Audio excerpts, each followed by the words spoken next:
And welcome back to Mixed Media Live. We're here for another awesome Tuesday of your favorite show, which is us talking about our favorite things in art and media. And before we should continue, we should introduce ourselves. So my name is Irving Nestor. I'm a filmmaker and media entrepreneur. I own a company called Ariella based out of Mount Carmel, Pennsylvania. Hi, I'm Ben Costello. I'm a flute player and media composer. Oh. Okay, I was in the settings menu for Skype. I didn't realize you couldn't unmute when you're there. So my name is Nathan Nestor. I'm a 3D modeler and game developer. And my camera looked really washed out at first. And I think it's getting better, but it still seems stranger than usual, I feel like. So I'm not sure what's up with that. I agree. It might be the light or something like that. Well, it's the same. It's just one light in the room. I was looking through the settings to see if I could find the solution, but I don't know what setting did this. Does this make it better? It looks more like it normally does, I think. A little bit better, dark. yeah. Yeah. The gamma was at 100. I put it to 50, which is like the middle. Maybe somewhere between 50 and 100 would be perfect. Okay, like this? Close enough. Okay. Well, luckily this is a podcast and not a TV show, so the audio is what matters anyway. So for those of you who are just listening in for the first time, this is a weekly live stream podcast happening every Tuesday now.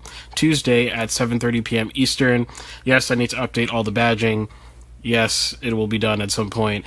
And hopefully 2024 will be a good year for the podcast, as it's the first thing I think I'm going to focus on once I'm done with my backlog, which will be fun, it'll be cool, and hopefully the show will grow.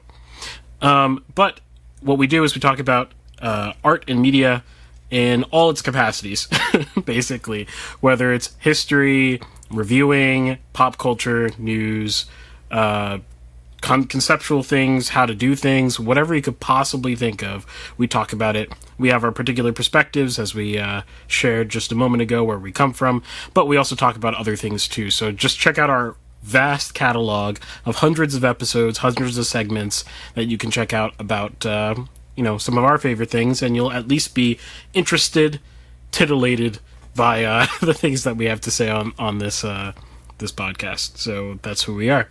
But how were you guys' weeks? They were okay. I actually haven't been here in 2 weeks because I was doing a lot of homework last time. So yeah, I don't know. All the classes decided that this weekend, last weekend, I guess towards the end of the semester, that all work would be due. So, yeah. Oh, yeah. Also, sorry, I forgot to say something. One thing I'm doing is I'm trying to look into 2D fluid simulation, real time, preferably for a video game. So, if anyone knows anything about that, let me know, because I don't even know it's possible. Well, I'm fairly certain it's possible. I'm not sure at what scale it's possible. I don't even know if it's something I want to pursue. I just want to know the math behind it, and then we can see from there. So, yeah. Cool. 2D fluid dynamics, is that even a thing? Because can you really do that in 2 dimensions? Yeah, it would be it's hard to explain without a video or something. But it's like, I mean, it would be reductive of reality, right? Oh yeah. It couldn't quite be, but it's like if you do the physics equations, but you just take out the Z component or something, right? And it's like things can just move. Well, even if it's top down, I guess things can move forward, backwards, left, and right, or if it's a side scroller type thing, up, down, left, right, whatever it is, I don't know. But yeah, I mean, the reason why, honestly, I'm not even considering 3D is because the 3D computational complexity would be exponentially higher in terms of just computing performance alone. So, yeah. Cool. Well, I have no idea, so good luck. I mean, I'm just thinking, if you, look at, a Mario or something, it's probably not very complicated what they're doing, No, not really. Well, the water, yeah, just some simple animated, just keyframed stuff that's right. Not reactive really to anything you do. Right. But I've seen some cool simulations. I just don't know how to do it. Not really in video games. Okay. There are some games that do some, I mean, it depends what you want to call simulation. If a simulation has to be, grounded in realism, then it's debatable whether they're real or simulations, I suppose. But they'll have like water that reacts to like if like the character moving in it or whatever. Some of those are 3D as well, but you can always tell, like, at least I can tell like what they're doing. Like it's kind of like, you can see where they're cheesing it a little bit. It won't never act anywhere close to real water, but it gives you I guess a close enough illusion if you're not really paying attention. If you don't do anything particularly crazy with the water. So Cool. How's your week, Ben? All right. I don't know that anything too notable. Yeah, musically, I've been thinking about some things that are not developed enough to give a concrete description of them, but yeah. So I'll leave with that kind of vague note. The wheels are turning is basically what I'm hearing. Cool. Yeah, nothing that you guys would ever care about in terms of stuff happening for me, other than you might be interested that I'm upgrading my, for those nerds out there, I'm upgrading my CPU, which, can it come into focus? Come on. Block my face. There we go. And this is the 5800X3D, because I am on socket AM4 still. And if you don't know what I'm saying, that's fine. But I'm going to be doing a benchmarking comparison, particularly for some games that they're not benchmark comparisons for this platform, that are highly CPU bound. And apparently all my gaming tastes are CPU bound. So that's my motivation, because I want to figure out. Currently I'm on the 2700. Ryzen 7 2700, and that's much older, many generations behind, and hopefully the performance gains will be worth it, because I got that 50% off on Black Friday, so that was kind of a crazy deal. That is crazy. Kind of the issue with games that are technologically advanced in any way that is not graphics is that your CPU will get like hammered always, which is a shame, because I really like that fluid simulation thing would already exist, like, and be prominent and be like used everywhere if there was no CPU issue. Basically, it would just be like, someone's made some plugin for whatever engine to do water physics, and it's that simple, But yeah. So yeah, well, good luck. yeah, we'll see. Doing some sim stuff. So I don't know. I don't think fluids are are probably directly simulated in any of the stuff that I'm doing, but yeah. Cool. Well, we forgot to give a shout out to our awesome patrons. We've got 99 Crime, not Rob Sharma anymore. Whoops. Rip Rob Sharma. No, it's okay. 99 Crime, Post, Kai, and I'm missing someone. Alex Egbert. For supporting us at mixedmedia.locals.com. You can join them right now. There's a sale that didn't end. That's as per usual after Black Friday, Cyber Week, and all that kind of stuff, and it probably won't end until after Christmas.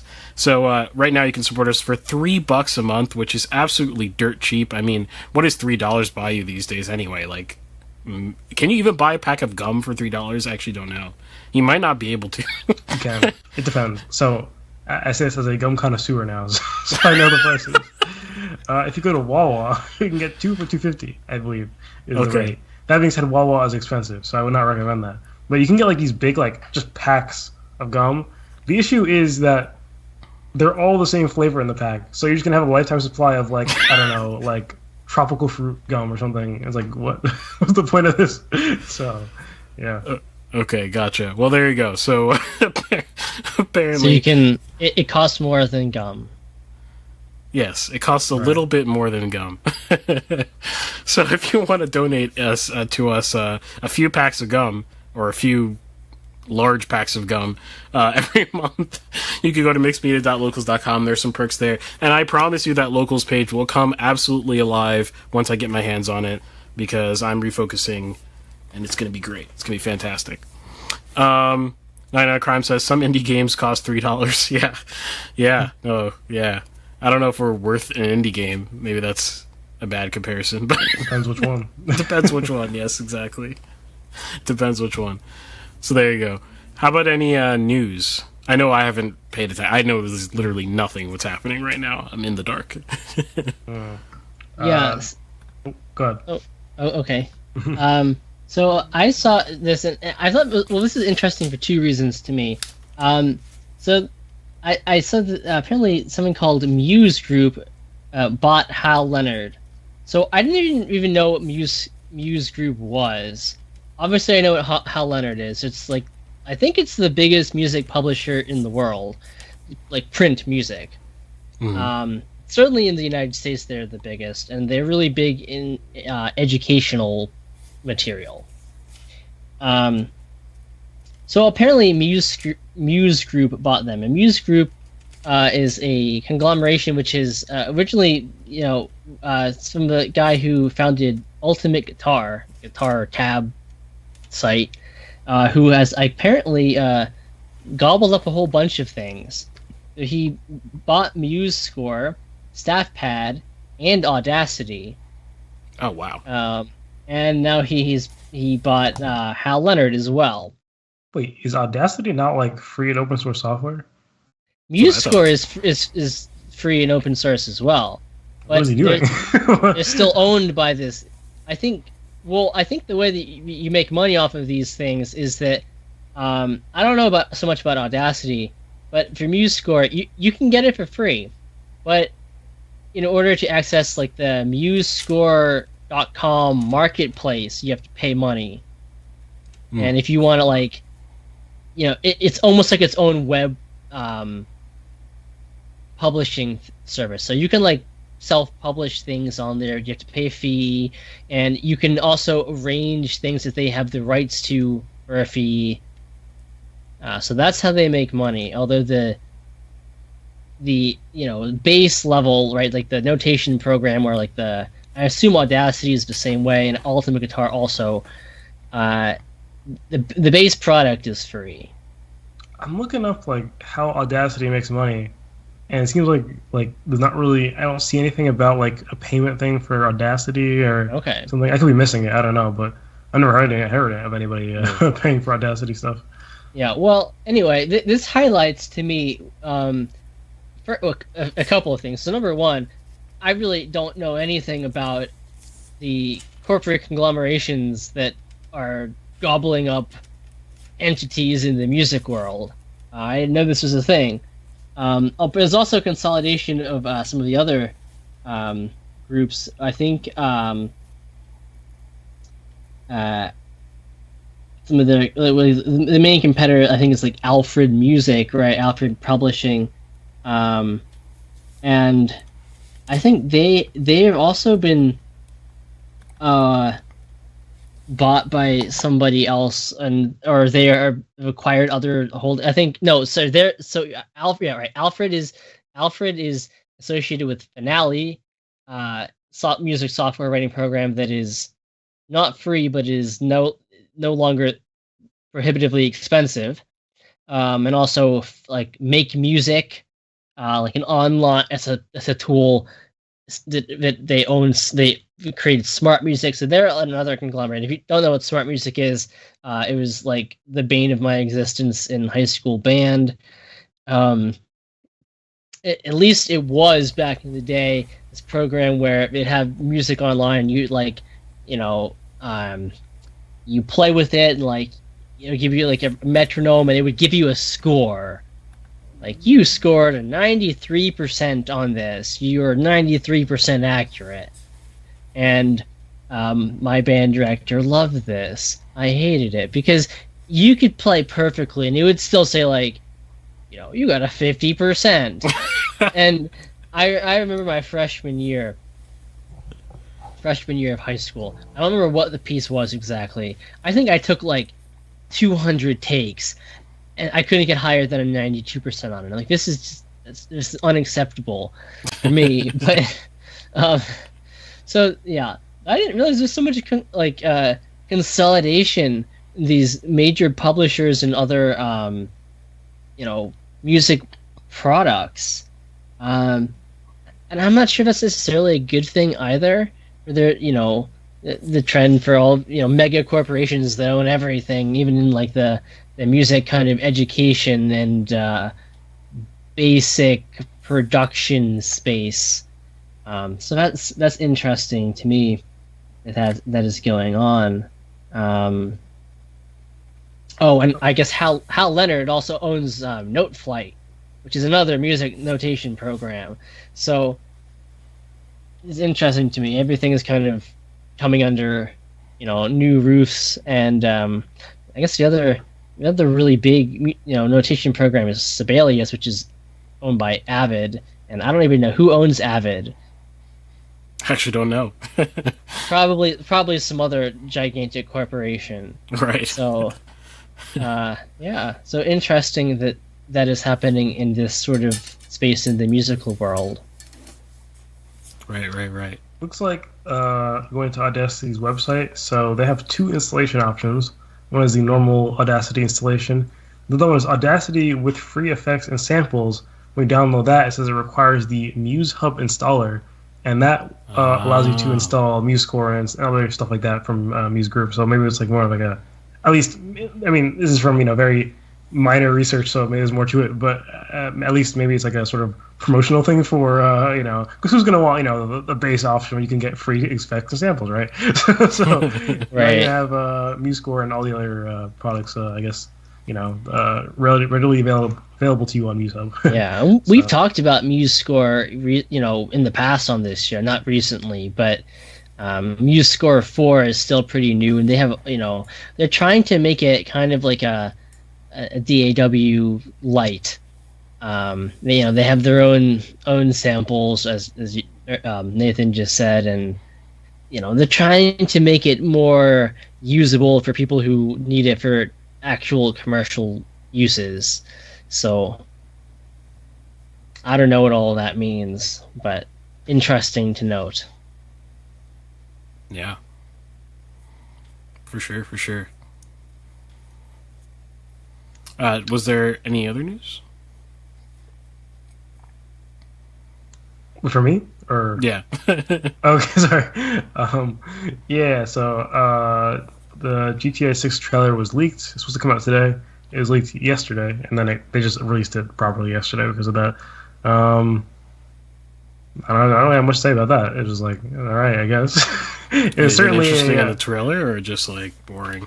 I mean, look, man, I don't get it because like if you're looking for news, right? The thing you'll find is like, oh, GTA 6 trailer came out, right? Especially yesterday, right? And they'll be like, wow, this is all hype and stuff like that.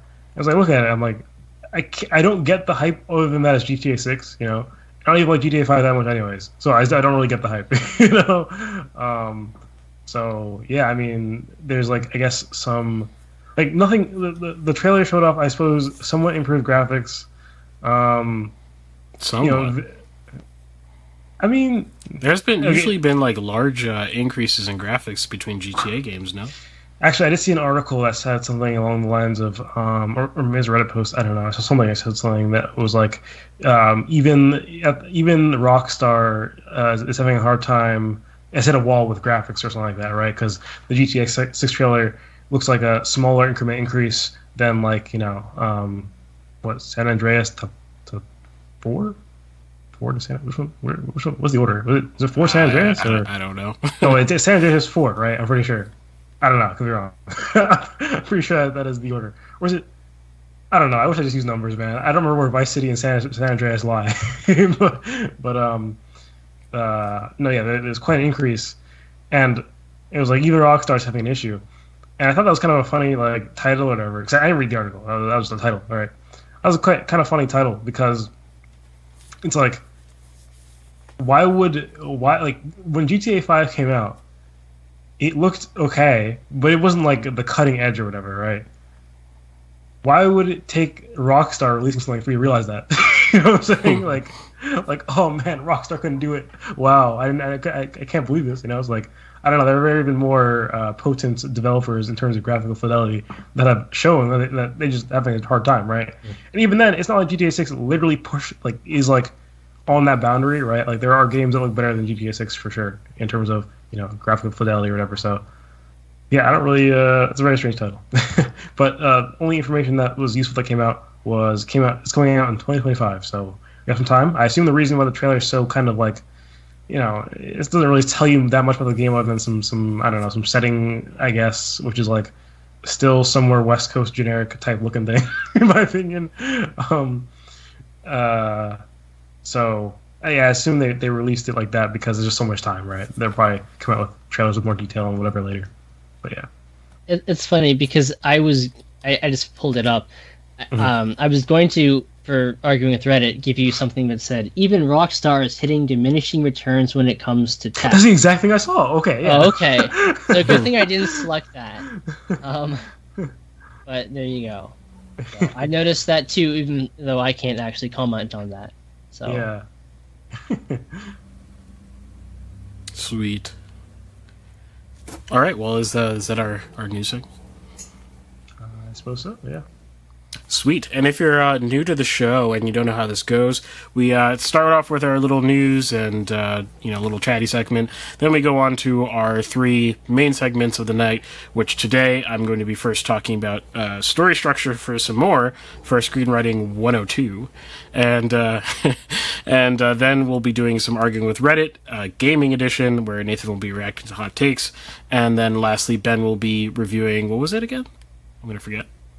Getz and Giberto. Yes, which is a jazz album, correct? Yeah, bossa nova, we'll call it. Yeah, Okay. That's probably a better way of saying it. Okay, cool. Very cool. Awesome. And so we'll start with my segment on screenwriting, which should be pretty interesting if you care about stories at all. So here we go. Mixed Media Movies.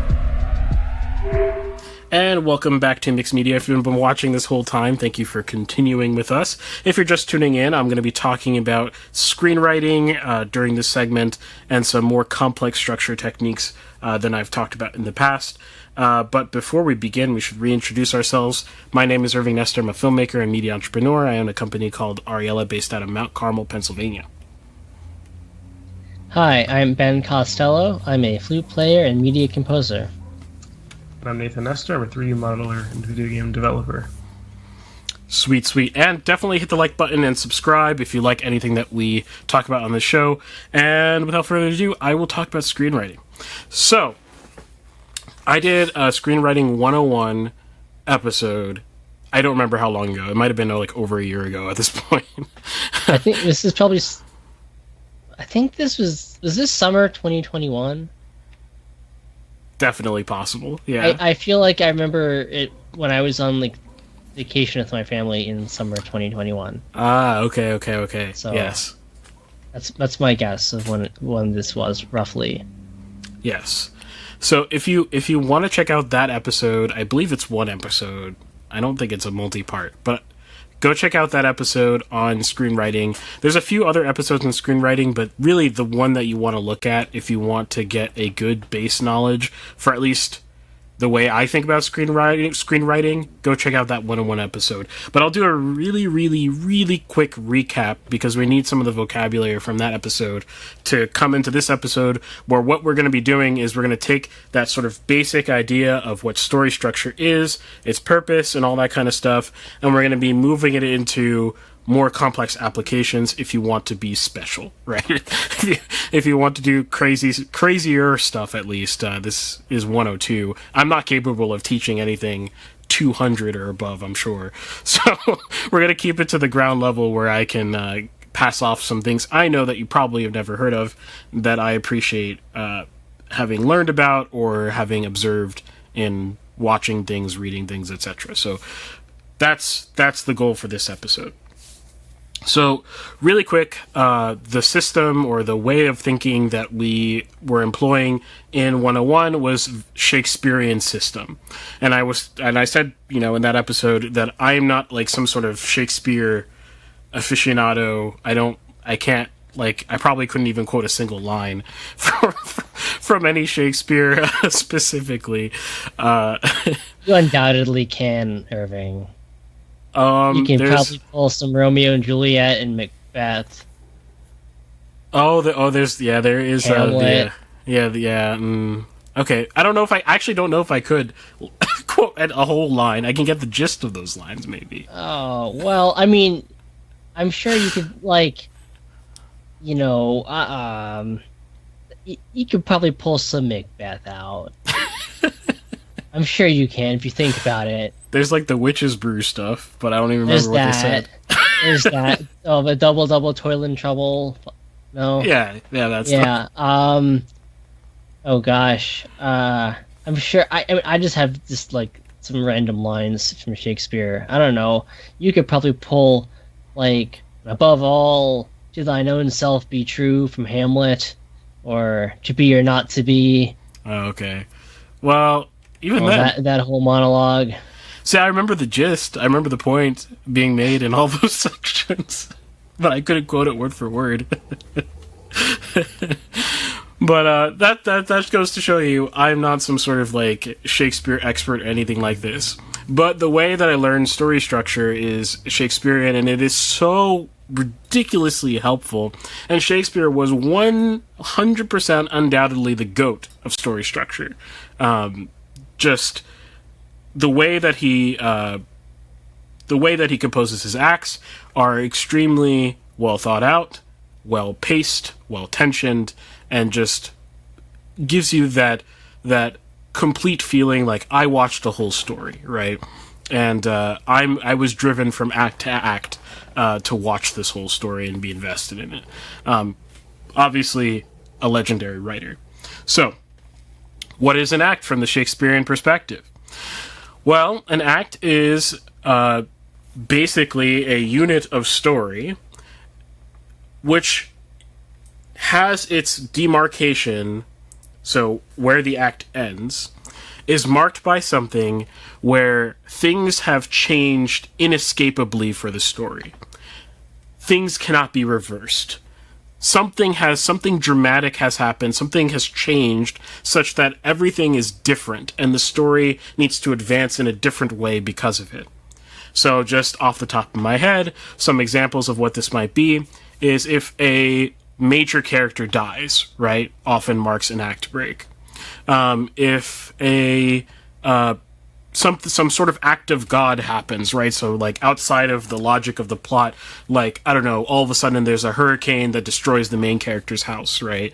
Out of nowhere, not predicted at all, just like, that sends the whole story in a completely new direction. Maybe something else might be something internal, right? Like the character realizes that, wow, I'm a really bad person. that realization is enough to catapult the story in a completely different direction than otherwise would have naturally occurred, right? So we're talking major changes that happen at the end of these acts. Acts are not units of time, which is how almost always you get taught it, sort of like beginning, middle, end, or like, we kind of chop up the amount of time we spend on everything in some predefined way, or even worse, and I'm not going to get into this because I got into it in Screenwriting 101, the story pyramid is, oh gosh, no, don't do that. Don't do anything like that. If you remember that from like middle school or something. Story pyramid's horrible. Instead, the acts serve the story, not the other way around. The story does not serve the acts. You don't fit a story into an act structure, at least primarily, right? Like you might want to emulate something that feels like a 4-act play, right? And you might be doing it for that reason, but you're not crafting it around the structure of 4 acts primarily. I'm trying to think, are there any Shakespeare plays that have a number of acts other than 5?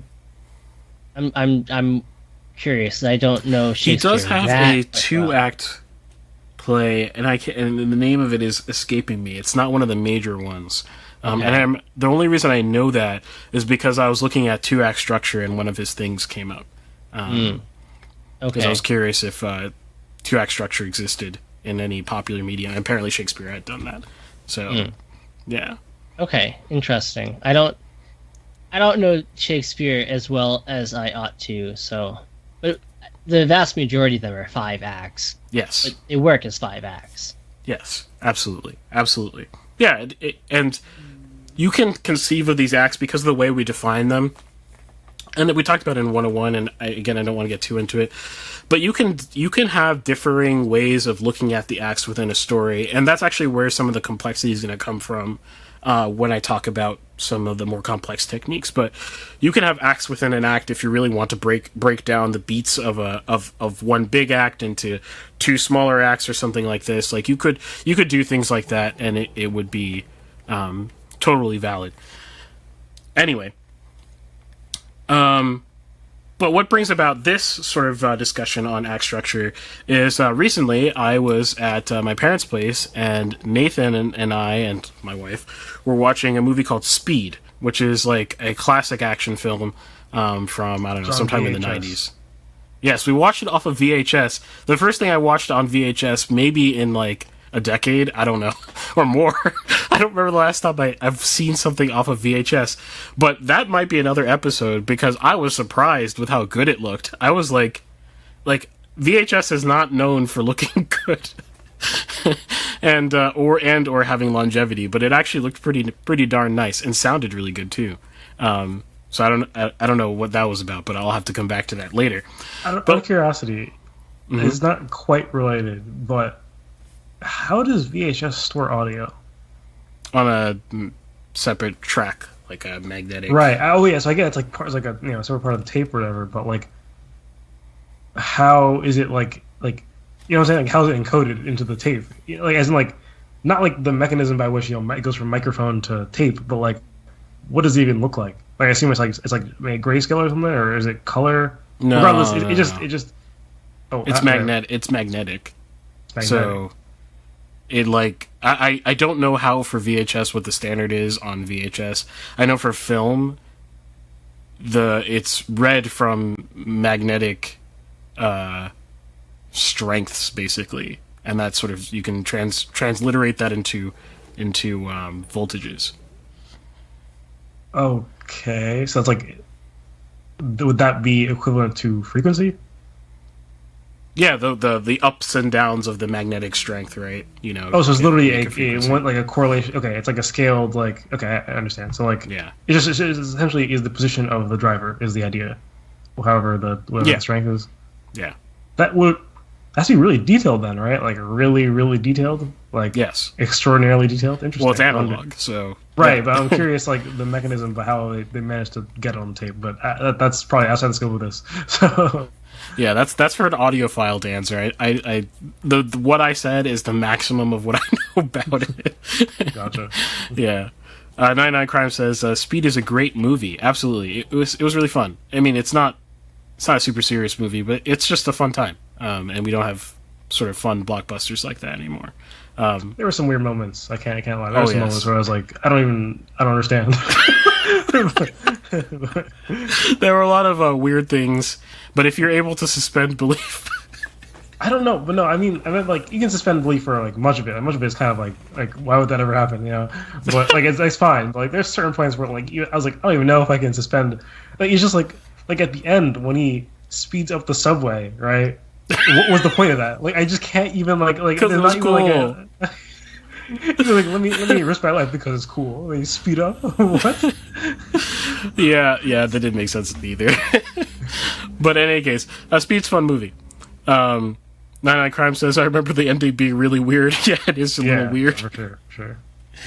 But what spurred this sort of topic for me returning to it is watching Speed, and it has a very straightforward, like common blockbuster structure in a lot of different ways. But Nathan made a comment out loud. He said, "Oh, that was a false ending." And then I was thinking about it in terms of what that meant and like how that happened, how that feeling of a sort of false ending, happened where one act ended, you felt like the movie could end there, maybe is ending there, but then we have this other act left over where we drive more tension into the film. And so that sort of got me thinking, and then it turned into this. But let's break down the structure of Speed, since many people have seen that film and maybe can relate to that film's structure from memory. And this will contain spoilers, naturally, so if you haven't seen Speed and you really, really, really want to see it, this is your spoiler warning. Okay. So, first act, basically, is a background of all our characters. It's a classic, like, meet the team sort of sort of act where we go through one similar scenario that we'll be going through the next, however many minutes of the runtime, except, it's a safe space, so to speak, for you to explore the characters, because the core problem isn't really a problem. They're going to solve it by the end of the act. It's fairly simple. And the act ends with that first incident ending. The first incident being a hostage situation on an elevator. And so the hostages are saved by our awesome, super cool team of SWAT operators who save the day through some smarts and awesomeness. So that's Keanu Reeves, a very young Keanu Reeves. Yes, headed by a very young Keanu Reeves. Yes, definitely. Excuse me. So that happens, and we meet the villain as well. So the villain is given enough screen time that we understand who he is, what some of his motivations may be, and what his characteristics are. So we really get a full meet the cast sort of act at the beginning. The second act begins, or the first act ends, when out of the sort of ceremonies of valor and, wow, our team is awesome, right after that we get a explosion of a bus in a normal everyday situation of Keanu Reeves, which is caused by our villain seeking revenge. And we thought our villain was dead, so, this is like a huge reveal that he's actually alive this whole time. And he blows up a bus to show Keanu Reeves that he's still alive and that he would like to run a new scenario with him, which is kind of the central premise of Speed to begin with. Okay. So that marks the beginning of the second act. The beginning of the third act occurs, or I should say, there's a lot of stuff that happens from the beginning of the second act until the beginning of the third act. And basically that's the bulk of the story, which is a bus that is required to stay above, I think, 50 miles an hour or something like that, so that it wouldn't blow up with a bomb that's on the bus, basically, and the guy wants his money. That's the simple premise. And there's a whole bunch of problems. Something that makes no sense. You know how he has the thing where, like, if anybody leaves the bus, they explode, right? Yeah. Why couldn't the bus just be stationary and they did that? It makes the problem hard to solve. I think that was the idea. But then you could have a situation where they just explode, because think about if Keanu Reeves had gotten that bus, right? They would have exploded pretty soon. In the there'd be no time for anything to happen. Yes, but we don't think about these things while we're in it. I actually did not think about that while I was watching it, so fair enough. Yeah, just don't think about it. Don't think about it too hard. But that's sort of the central premise of the sort of action tension of the film. The fourth act begins when they win. When Keanu Reeves wins the situation and gets him off the bus without the person realizing it through some cleverness and trickery, as usual. Now, you can say between Act 3 and 4 there are other mini-acts, like when the bus driver gets shot and, some other stuff if you really want to break it out. But, that would be sort of like driving climaxes inside of Act 3. Act 5, so we're up to Act 5. The film sort of begins when we realize that the winning cannot continue forever. that the guy takes our main love interest character hostage for our Keanu Reeves to save. I missed one. Sorry, I missed an act. I counted them wrong and I missed one. Okay. The third act is when his friend dies, who is not on the bus. but dies off-site trying to apprehend the guy, and that sort of changes the emotional pace of the rest of the sort of bus sequence. And then the fourth act is when they win, and the fifth act is the subway sequence when he has to save her from a subway hostage situation, and of course he wins. So that's the end of the film. The film's structure is quite nice in the sense that it's kind of the you could fit it into the sort of Hollywood blockbuster 3-act structure, but unlike most Marvel movies, it's actually competently done. So instead of trying to hit every single little beat that every Marvel movie tries to hit in your sort of two-dimensional 3-act structure, quote unquote, the way that Hollywood teaches it, and you could probably fit it within that structure and see where the writer might have been trying to make sure all the sort of common things were there, right? But it was done competently in the sense that they weren't married to that idea, instead were married to the real idea of the acts. Not that it's anything super mind-blowing, but, that's the idea here.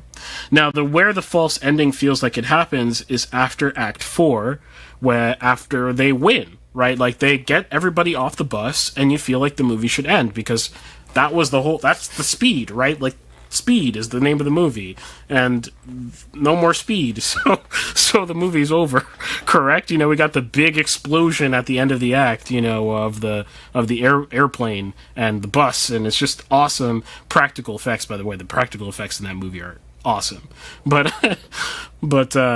you get the big explosion, you've got the love interest kissing the love interest, and it's just, how much better can it get from there, right? But instead, we get another act tacked on. And you might ask yourself, why? Why would they tack on another act when you've got the central premise of the movie solved? Well, it's because they thought it would be fun and cool and driving to have the main character and the main villain actually meet in person. There's no other reason. That's the only reason they decided to tack on another act. And that's the only reason they needed. It's not like you are married to your central conceit, is what I'm saying. If your central conceit is bus has to drive over 55 miles an hour, causes tons of problems, right? Like, you could summarize the vast majority of the story with that. Then once that ends, you could say, well, the story ends. Or you could just not. You could just not end the story. And that's totally valid, because you have something else you want to do. And the something else you want to do just has to justify itself. That's all. Like, there's no limits here. That's the freeing thing, I think, about learning structure this way, is that you are unlimited in the way that you structure your story. You are only using building blocks to achieve your goal, which is basically my next point here. And the goal that they were trying to achieve was only, we want them to fight each other in person to culminate this mental fight that's been going on. They need to physically, respond to each other's presence. And that needs to be the thing. And what does the movie not do once it's done with that idea? Well, it has no more ideas. So the movie just ends. Like, literally right after that situation is resolved, we don't get, like, how many children do they have, and, like, what suburb do they live in after the whole thing, and, like, we don't get, like, any of... Because who cares? No one cares. We're here for the action set pieces and the awesome, fun games that we're playing throughout this film. The last fun game, the subway. That's the last thing they could, they could come up with to up the stakes. That's it. Done. And... add an act, you're done. That's the beauty of act structure, properly understood. Now, that kind of calls into a question that is kind of hard to understand, or at least was hard to understand for me. Excuse me. When I was first learning screenwriting stuff, how do you know when your story's done? That simple question, how do you know when you're done telling your story? Like, you have these cool characters, you have this cool idea, but like, when does the story end, and like, how do you end it, right? Well, have both Romeo and Juliet kill themselves. A little hard to continue from there, right? Yes. Hamlet, dead. Macbeth, dead. Othello, dead. Right? Yes, that's one way. Definitely one way. That's definitely one way. But I would say, just more broadly speaking, that stories end when your goals are complete. And that might sound like a cop-out sort of answer, but if we reframe the way we think about stories, and outside of like this, like, what beat do we hit at the end, instead of think of like, am I done actually? You know what I mean? We can sort of step out of the confines of 3-act structure and story pyramids and get into something a little bit more interesting. Excuse me. So, what are your goals? That's the first question to ask yourself. And you could have many goals. You could have multiple goals, and there are unlimited kinds of goals. For example, your goal might be to explore a very specific theme. So, what's a classic theme is love transcends time, or love transcends anything, right? Like, that's like a classic, theme, right? So you're trying to explore love transcends time. And how do you know when you're done with that theme? When you're done exploring it. That's when you're done. Like, when you're done exhausting everything you've got to say about it. That's when you're done with the theme. And whether the audience is going to accept you being done has to do with how well you fleshed out that theme. So, what you might want to have is a good grasp of what that theme means to you and what you're trying to put into your work. It's probably not a good idea, and this is where kind of voice comes into screenwriting, where films become different from each other and not just clone copies, right? Even if they have similar structures. You should have something unique to say about love transcends time. That doesn't mean you have to have something like crazy, like whatever, like, crazy idea no one has ever thought before. But you should have a voice in a way of capturing the idea of love transcends time, and you should exhaust that and finish it. That's just an example. 99 Crime says Zombio and Zombiette. The Romeo and Juliet. Excuse me. If they lived after, right? Let's see here. What other things could be the goal of our film? Well, the primary goal of our film could be fun. Just to have fun. Just pure fun. When are you done? When you couldn't have more fun if you added another act. That's when you're done. Like, if you took a Fast and Furious movie, let's say, those movies are dumb. They're just fun. Like, they're just stupid. Sorry if you take them really seriously. But, they're really just fun action set pieces with really funny moments and charisma. When are you done with telling your Fast and Furious movie? If you wrote another act, it would be boring, awkward, just nothing of value is added to the piece, right? So how many acts can you have in a Fast and Furious movie? 15, 20, 30, But at some point, if you're a 30-act Fast and Furious film, even if it's driving front end on a technical level, but the movie would be 10 hours, well, you got some anti-fun factor kind of creeping in, which is making someone sit there for 10 hours, right? So it all comes down to, are we done having fun? Are we done with playtime, right? It could be something like mystery, right? The point of your goal in your film is to explore a specific mystery, and now the mystery is solved. Or it's unsolved, but we left the question in the audience's hands. Well, your movie's done. Don't do the denouement that you learn about in the story period nonsense.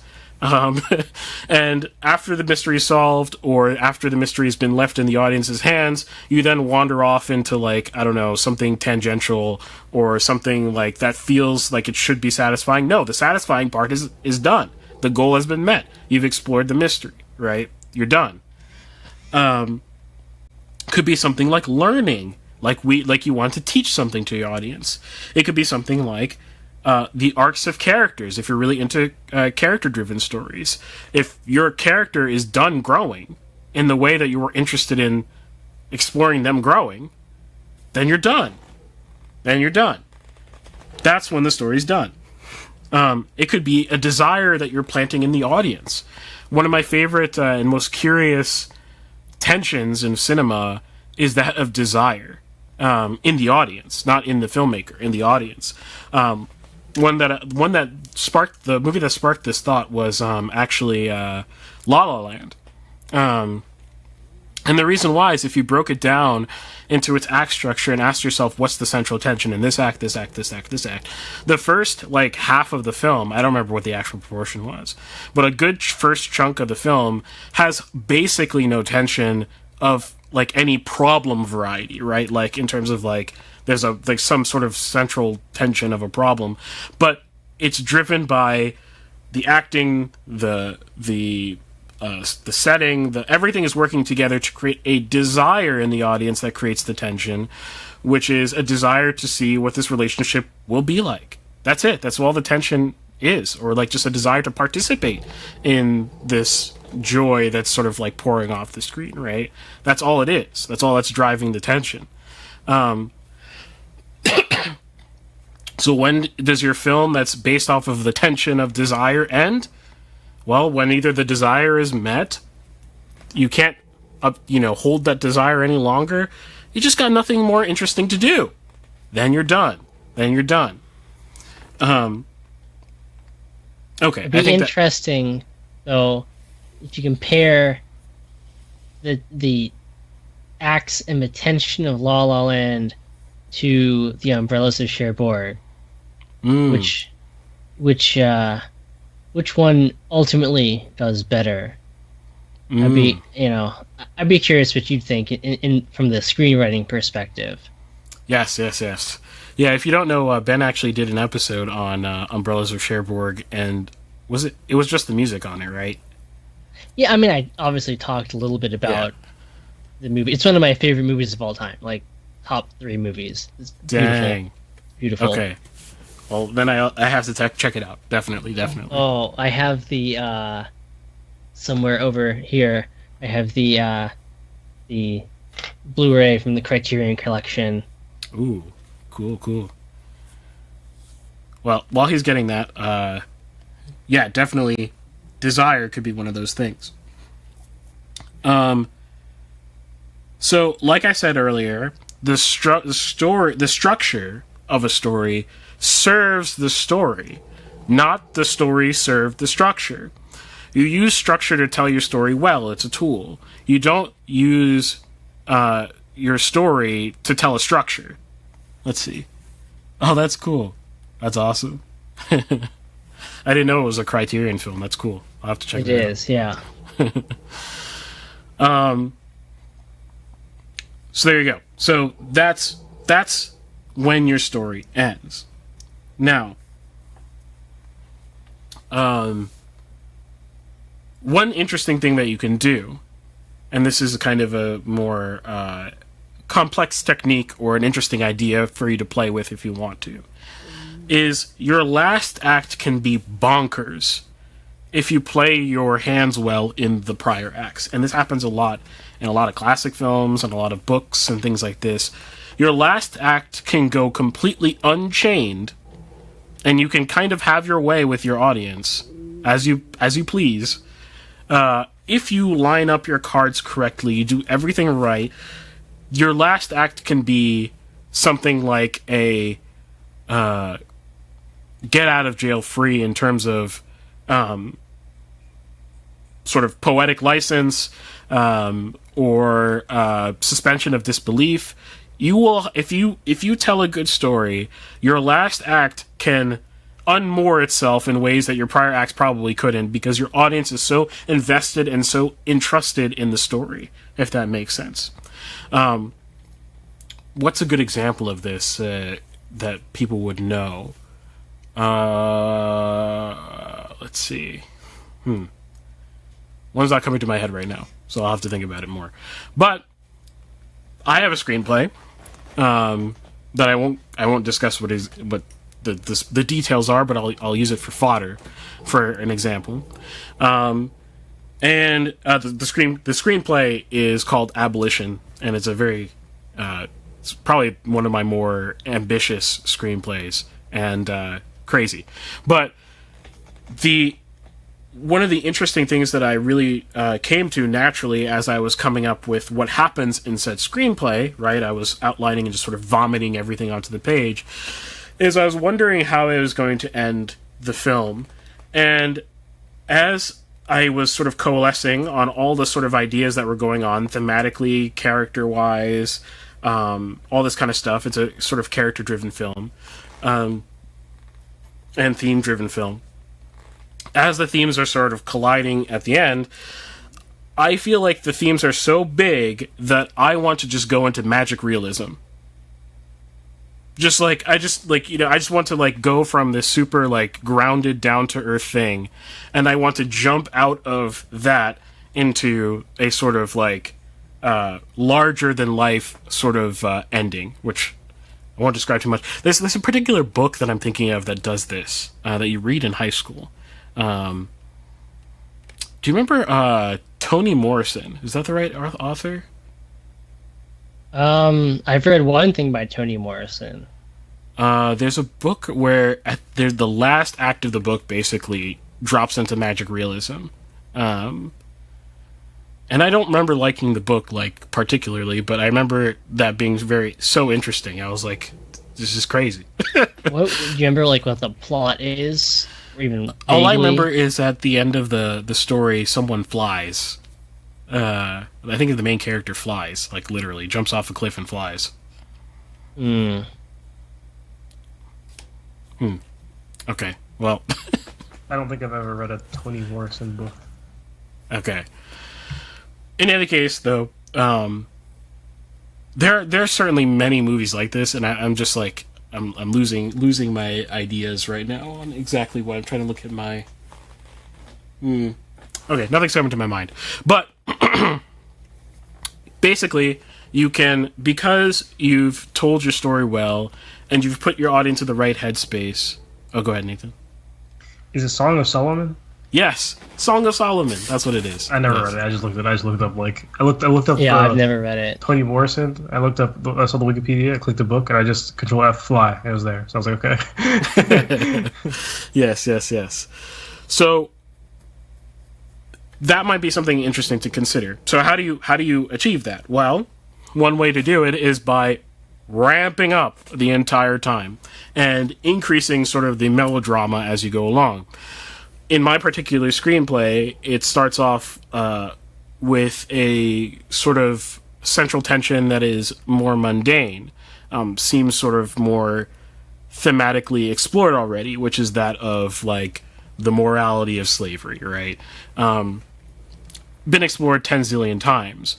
But then as the film's acts go on and on and on and on, we're kind of stepping into deeper and deeper territory, hopefully at least, and things that maybe people haven't thought about exactly before.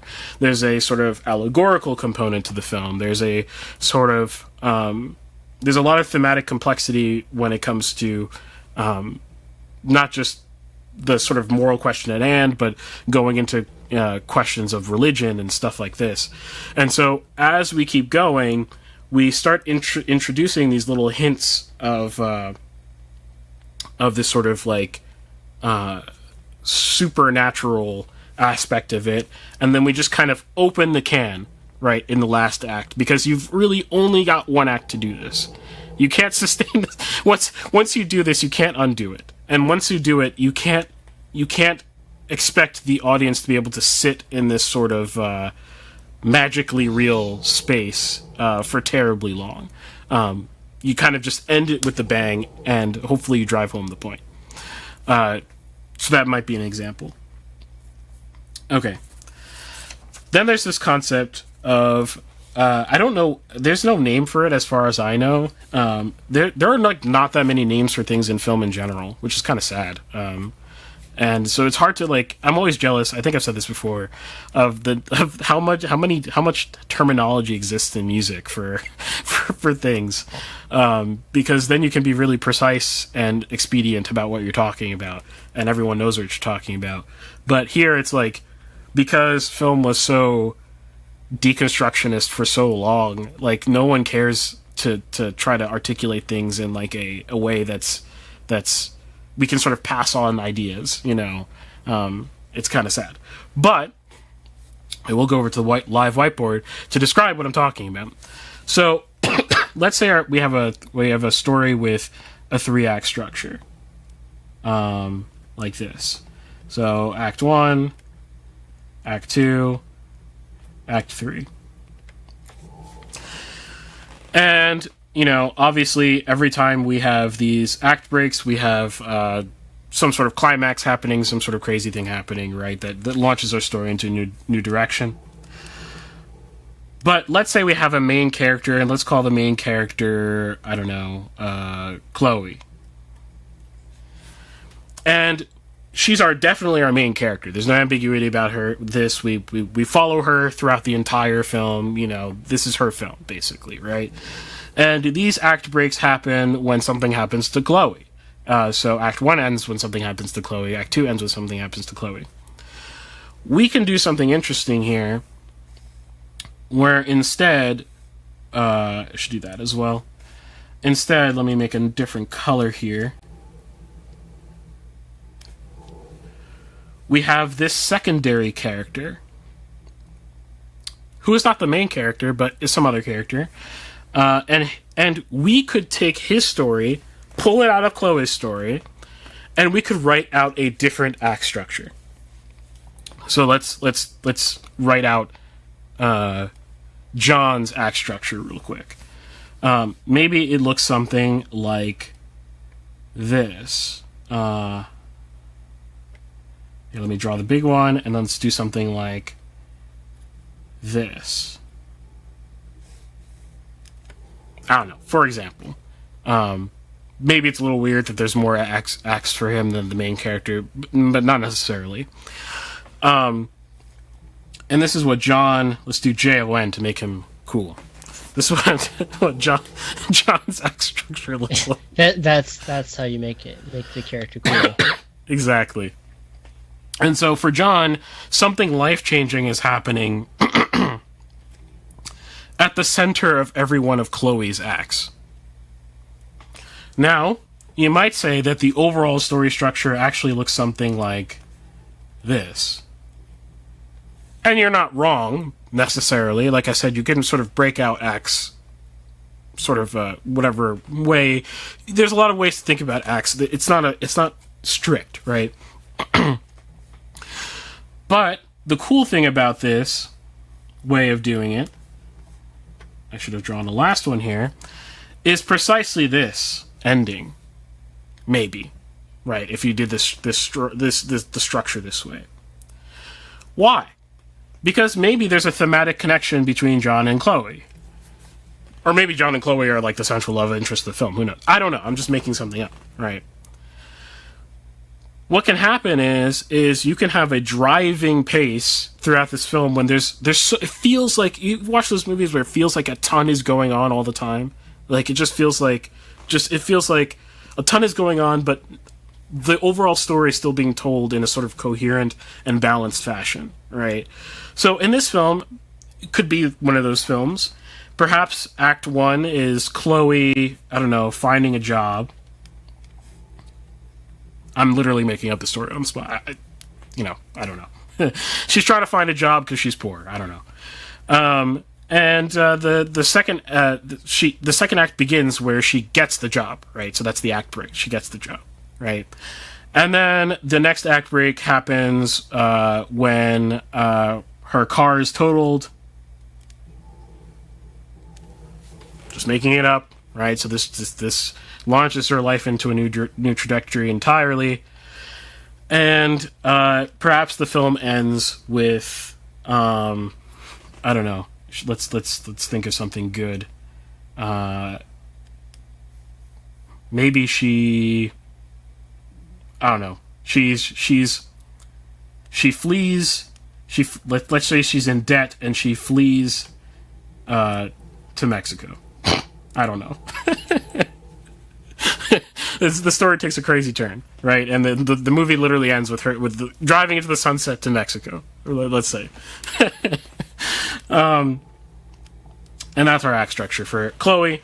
Maybe for John, maybe his sort of act breaks pan out something like we meet John here, and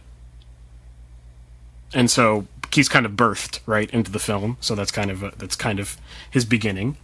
And then perhaps in between, maybe things are going well for Chloe, but things are going really poorly for John. John actually loses his job here. Lose job.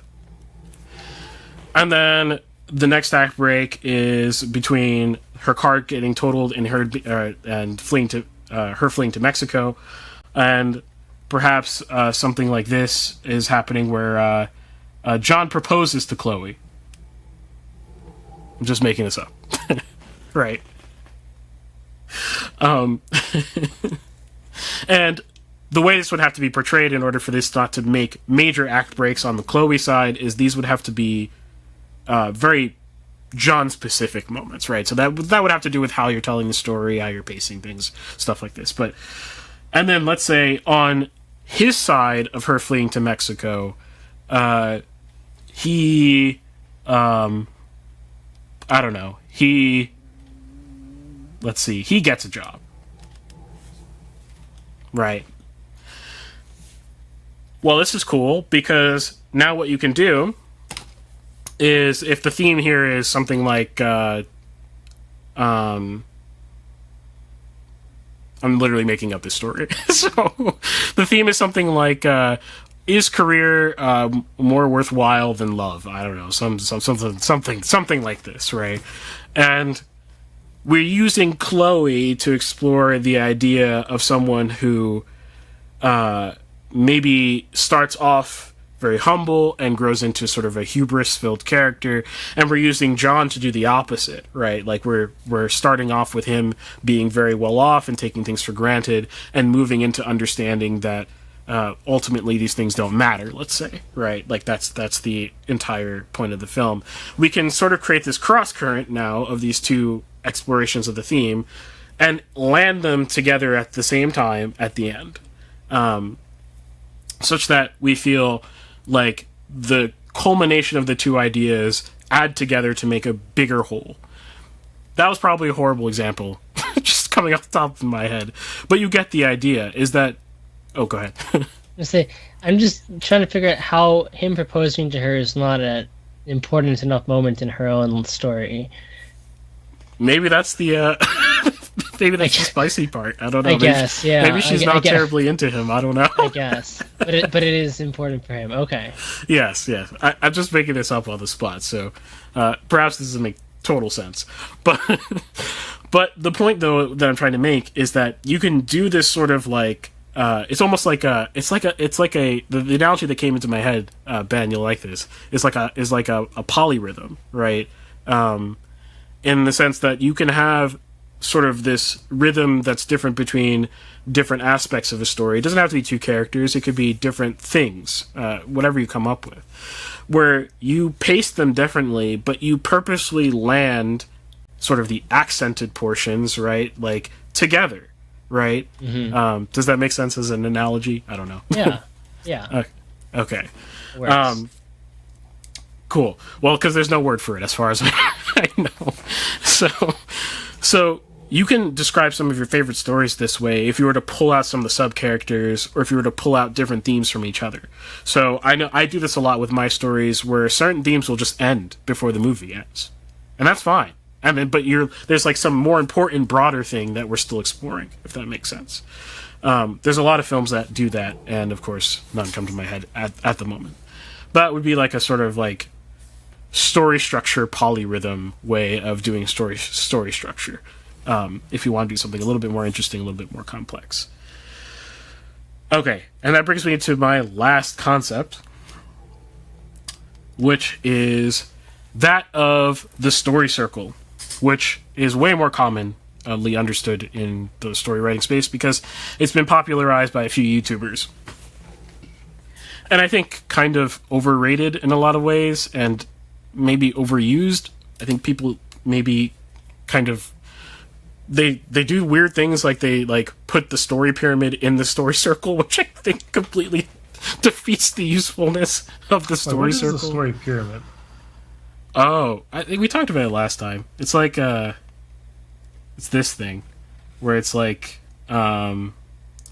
I don't remember, like, I don't know. Oh, I already know. Yeah, okay. Inciting it's incident. Like exposition, and then, like, yeah, inciting incident, and then climax, and then falling action. Is rising action and falling action of the terms that are used for the sides of the pyramid. Yeah. And then denouement.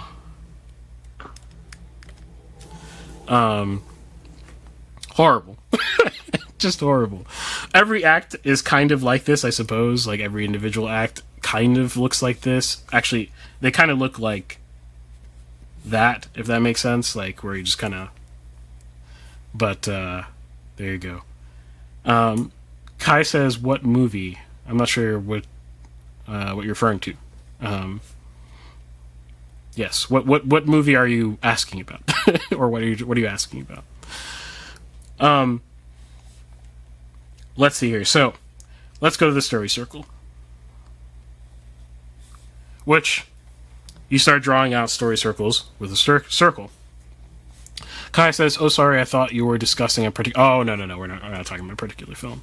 We're just talking about this concept of writing a story in general. We're talking about John and Chloe coming to theaters 2026.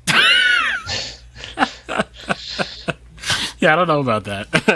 I don't know if this is a story worth telling.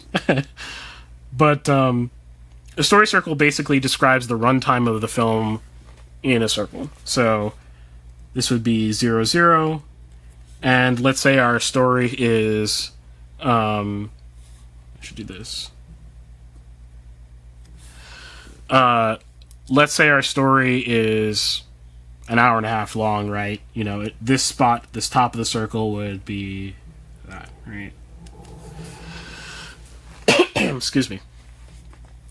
So we start our runtime, and then we end the runtime at the end of the circle. Now, this is just, it should be a tool in the toolbox. I don't think this is everything. I think a lot of stories don't fit the circle in the way a lot of people want to use it.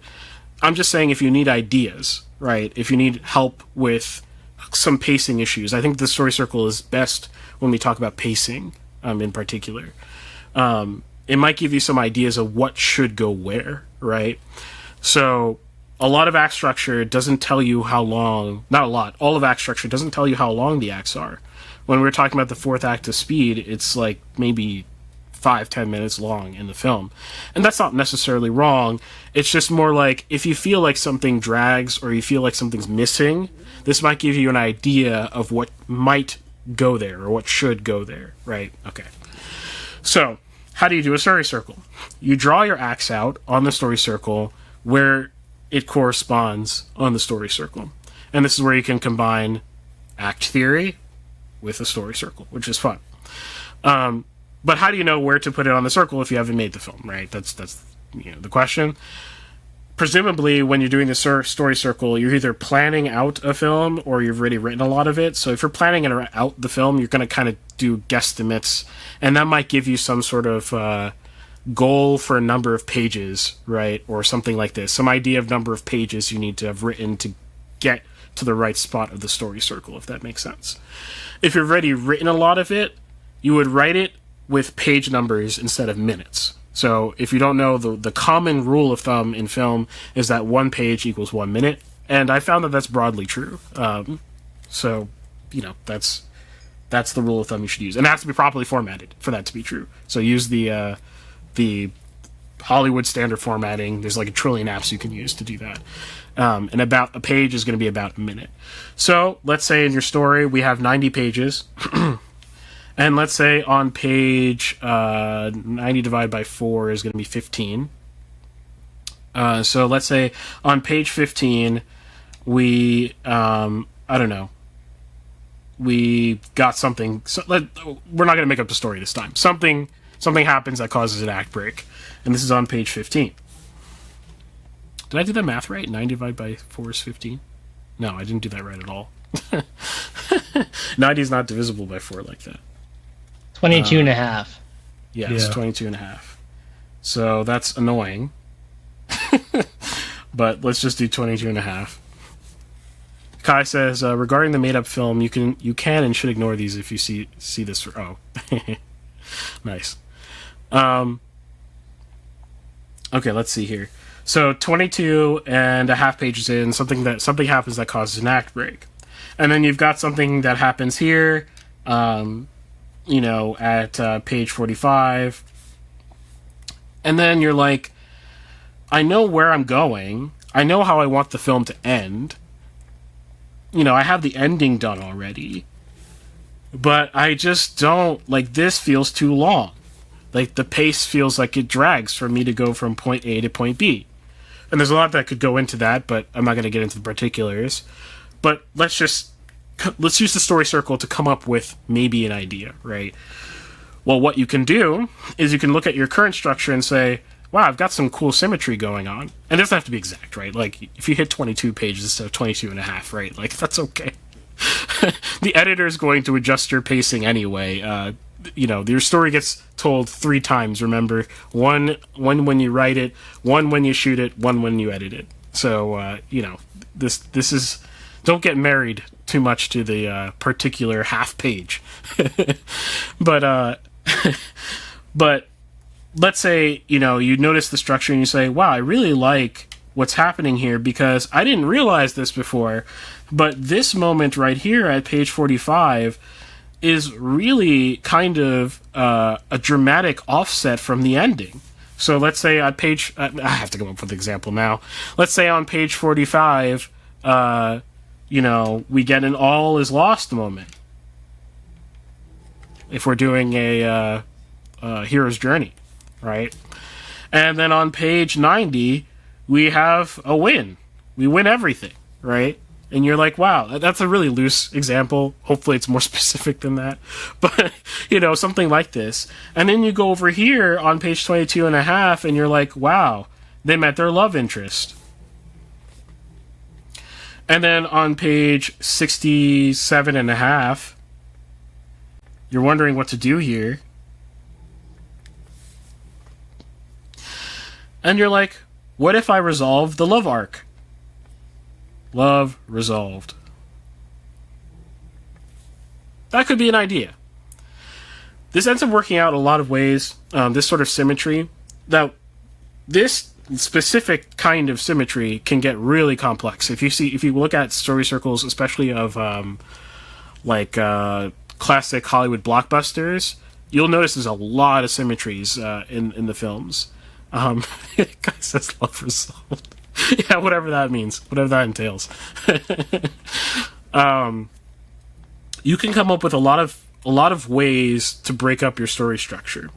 It doesn't have to be exactly a quarter way through and then exactly 3/4 of the way through. It can be other interesting things, like noticing that you have nice breaks of 3. So let's say in between your acts you have these sort of minor events that occur. Let's say over here, love destroys everything. So something about the character's relationship ends up being so disastrous that our adventure has been harmed, and this is ultimately what causes the all is lost moment, right? And then after the all is lost moment, at this part, so this arc is a nice third, right? Is that a third? Sorry, that's more like a quarter. Whatever. I split into quarters, so now I'm constrained. It's constrained if I want to write it nicely into quarters, but that's fine. We have this sort of offset quarter of the pie, and maybe during this whole section, we're feeling like something is missing, and you're like, wait, I need to focus more on this relationship in this arc, because here the love is going to save everything. I don't know. Just making this up. And during this section of the pie, that's like a nice ratio. Typically you would draw maybe another pie over here, and you'd say over here, like the bottom pie, we're focusing on love, and over here we're focusing on courage. I don't know, something like that, right? You can kind of split your film now into thematic sections and sort of resolve them individually, even though your overall structure is kind of moving as one whole unit. That's what the story circle can help you with, if you do it the right way. And unfortunately, there's a lot of YouTube videos that are really silly.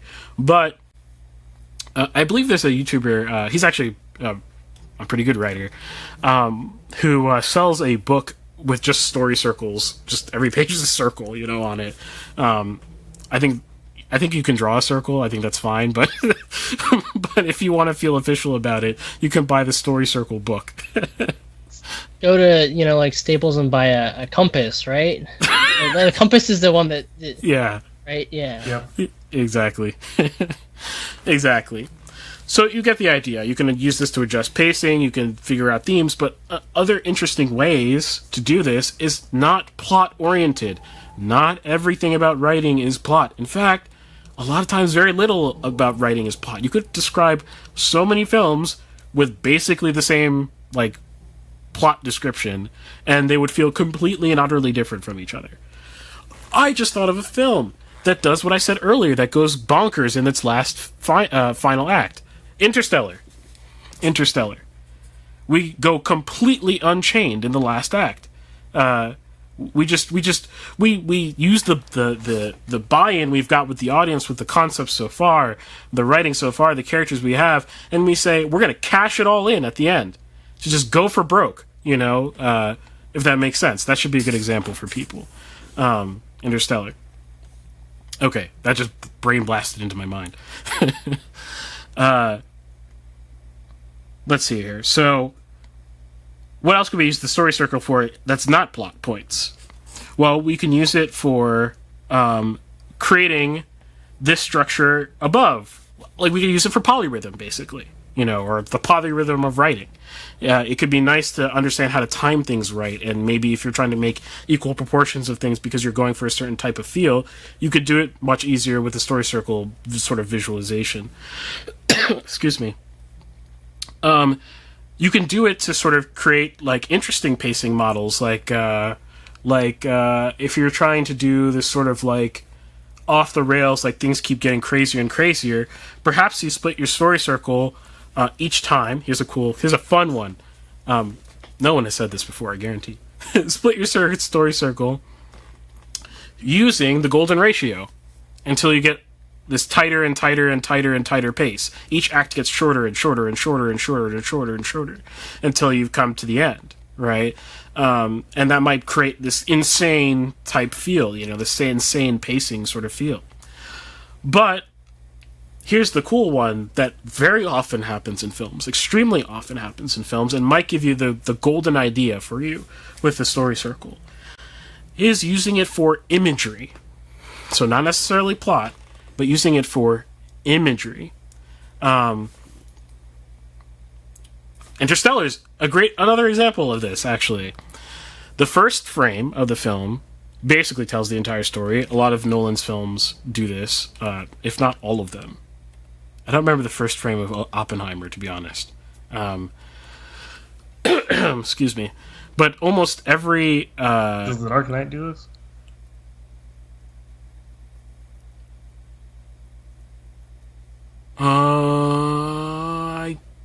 I suppose it doesn't, actually. So maybe it's many Nolan films, or maybe if I looked back at it, I'd be like, oh, duh, it does. He does it kind of cryptically, Is it maybe the one where he the archetype one where he does weird thing, he has some sort of some big reveal type thing, right? Yeah. Maybe it's those ones. Yeah, probably, yeah.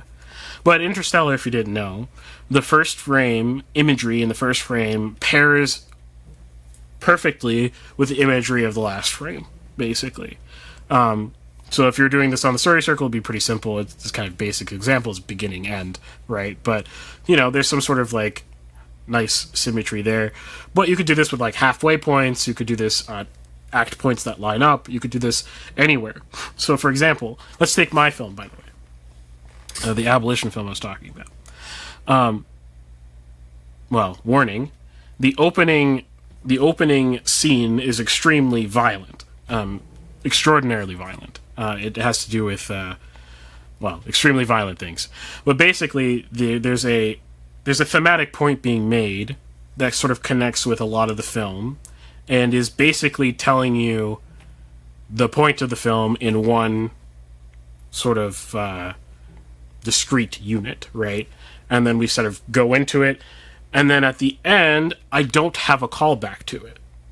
I'm not saying I will. I'm just saying maybe if I feel like there's something wrong with my ending, like it doesn't feel completely complete, or doesn't feel complete, or it feels like I've lost all of my thematic force, right, or something like this.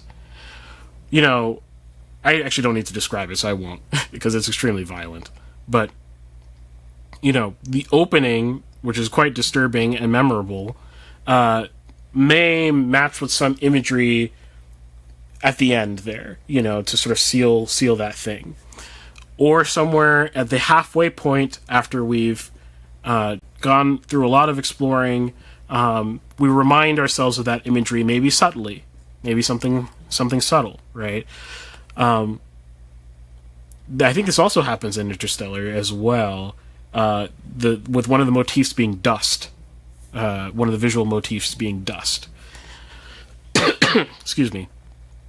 Actually, that's throughout. Actually, if you were to do a story circle with just dust, just mark off the points where dust features prominently in the film, I guarantee you there's going to be symmetry all over the place with the sort of structure. So there's the dust at the opening frame. There's the dust of the earth, right? They're driving through these dry fields and all this kind of crap. And there's the dust in space. There's this dusty looking planets. There's dust as a visual motif, right? You could do that with your own film if you wanted to add some rich imagery, language to your film. One way to organize that might be through a story circle or within your act structure or something like this. So there you go. Those are some ideas for you if you are struggling to finish a story, or you're coming off of understanding sort of Shakespearean act structure and you're like, okay, I get it, but everything I sort of map out feels kind of stale and boring, and I don't really know how to use this to be different. These are tons of good ways to be different. There's not, while there are a lot of your favorite films might employ a lot of these techniques, the average film doesn't. So if you want to sort of elevate your writing and be, I think a lot of times when these things are employed well, things feel very satisfying by the time you're done. You feel so full, you feel like you ate a whole burger, when you do all these things correctly, or some combination of them.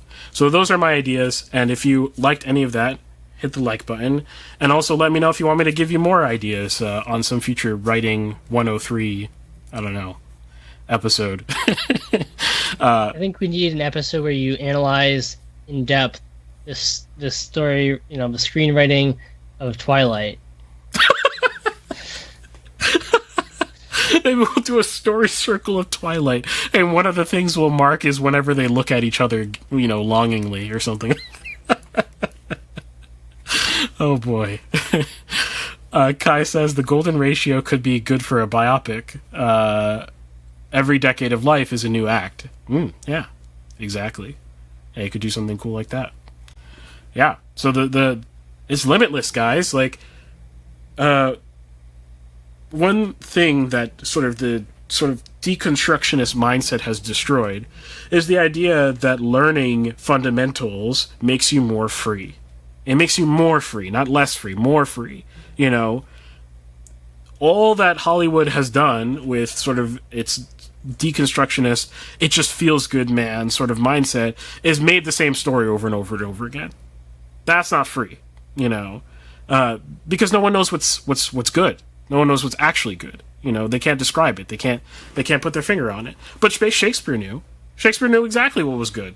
So why not learn the fundamentals from someone who's awesome and fresh and different, and apply those fundamentals with freedom, right? It's like learning how to do a brushstroke in painting, right? It's freeing. It's not limiting. It creates freedom, not destroys it. So there you go. Nice. By the way, in the background, I've been inspired since we're talking about stories, and well, I looked up the AI generated image here, right? And it's a dude. Is he writing? He is writing, right? Oh, I forgot to ask what the prompt was for this. Is that is that a candle that he's holding? I think he's supposed to be holding a pen, but it's like doing a weird thing. I just kind of assumed it was a pen until I literally just looked at it now at a closer glance. I was like, wait, maybe he's not holding a pen. It kind of looks like a candle to me, but maybe it's just the way I'm looking at it. One of the most like, if you want to know if something's AI or like likely AI and you're like having a hard time figuring out, look for like signs of pareidolia, like where you can't tell if something's one thing or the other, because that's so common in AI. Like, like things kind of look like two things and you're like, I can't tell what's happening there. That's like an AI feature. Huh. Well, as for the prompt, right? It's a there's a skull there. There's a book. There's a guy who's dressed up like he's in like Shakespeare times, right? But it doesn't look like Shakespeare to me, based on what I can't remember what he looks like. It kind of looks like an older Shakespeare, kind of like mixed with Albert Einstein. Yeah, kind of, yeah. Well, do you guys want to guess, or should I just give it up? It's like, is it like, I don't know, like Shakespeare? Actually, I don't know. Hamlet writing Hamlet. That's a good guess. No, it's not bad. It's let's see here. Let me get the exact thing. It's big brain genius Shakespeare writing a play. Wait, I said Einstein, right? Yeah, exactly. Wait, actually, that's actually perfect. What the heck? Wow. What's with the big skull? brain. Huh? What's with the skull? Hamlet. Right? I suppose that's why that's there. Yeah. Alas, poor Yorick. I knew him, right? Holding the skull. Yeah, he picks up the skull and he says, "Alas, poor Yorick. I knew him, right?" He's looking at the skull of his old friend. See. I like how it just completely awkwardly hid his hand behind the skull. It looks really odd. Yeah. But there you go. Oh yeah, I brought that up to say though, in the background. Well, I thought he was holding a pen. I don't know what he's holding now, but I've been 3D modeling a pen in the background, like a fountain pen in the background, which is not what he's holding. I'm pretty sure. But yeah, I will show my progress when the whole thing is done, I suppose. Yeah, sweet. Yeah, so let me know if you enjoyed this, and I will do another episode with more ideas to throw at you if I can think of them. So there you go. I'm going to go grab a glass of water, so I'll be back in a moment. Okay, sounds good. All right. Yeah, if you're unfamiliar with the show, what we're going to do next is we're going to go to Arguing with Reddit, which is our little game that we play every week, where we react live to hot takes from Reddit and pretty much wherever on the internet, but usually Reddit. And today it's Nathan's turn to play the game. So Nathan will be reacting to hot takes on gaming. He picked one for himself, and us co-hosts, actually, I need to send you mine. I forget what I picked, to be honest, but we'll find out when we get there. But the fun part is that you're welcome to add your own hot takes on gaming, like whatever opinion. It doesn't even have opinion too. Or someone else's opinion. Yeah, you're welcome to post them in the chat. We'll read them, whether you're on Rumble, YouTube, wherever. We see all the chats, so definitely feel free to drop them, and I'll read them, and it'll be fun. And I should say also at the end of my segment, shout out to 99 Crime, K Kairos, Alex Egbert, and Post for supporting us at mixedmedia.locals.com. Yeah. By the way, we have a confirmed K Kairos name pronunciation based on how he said it himself and during the P Tony stream. So K Kairos, I believe, is what he said. K Kairos, okay. I could be misremembering, but I think that's what he said. So, Gotcha. All right, should we continue without Ben, or should we? Unless we can stall, I suppose. I don't know. Oh wait, you said you watched a movie lately that. Yeah. Called Free Burma Rangers. It's about this dude who his wife. Although I think the dude and his wife. The dude, I think he's a veteran. I think he was in the military for a little bit, if I recall correctly. And I don't remember like the lore behind how this happened, but he got like called by somebody to like go to Burma to essentially help people like who are wounded, basically. I think was the idea. And so he went there. He's American, by the way. He went there. And if you didn't know, Burma, which is also known as Myanmar, is the country that's been at a civil war for the longest amount of time. That's currently in a civil war. I don't know if it's like ever in terms of like current and past, but at least currently it's been 70 years, which is absolutely bonkers. So it's crazy to think you could be born, you'd be 70 years old. It's like, oh, this is like still going on. Like, what the heck? Yeah, that's wild. But he went there. On the side of like the not like established government or whatever. I don't know like the political like background behind it, so I suppose what is established government could be contentious. I have no idea, but it seemed to me from the movie that it's the established government that the people who he's helping are fighting against. So yeah, they like.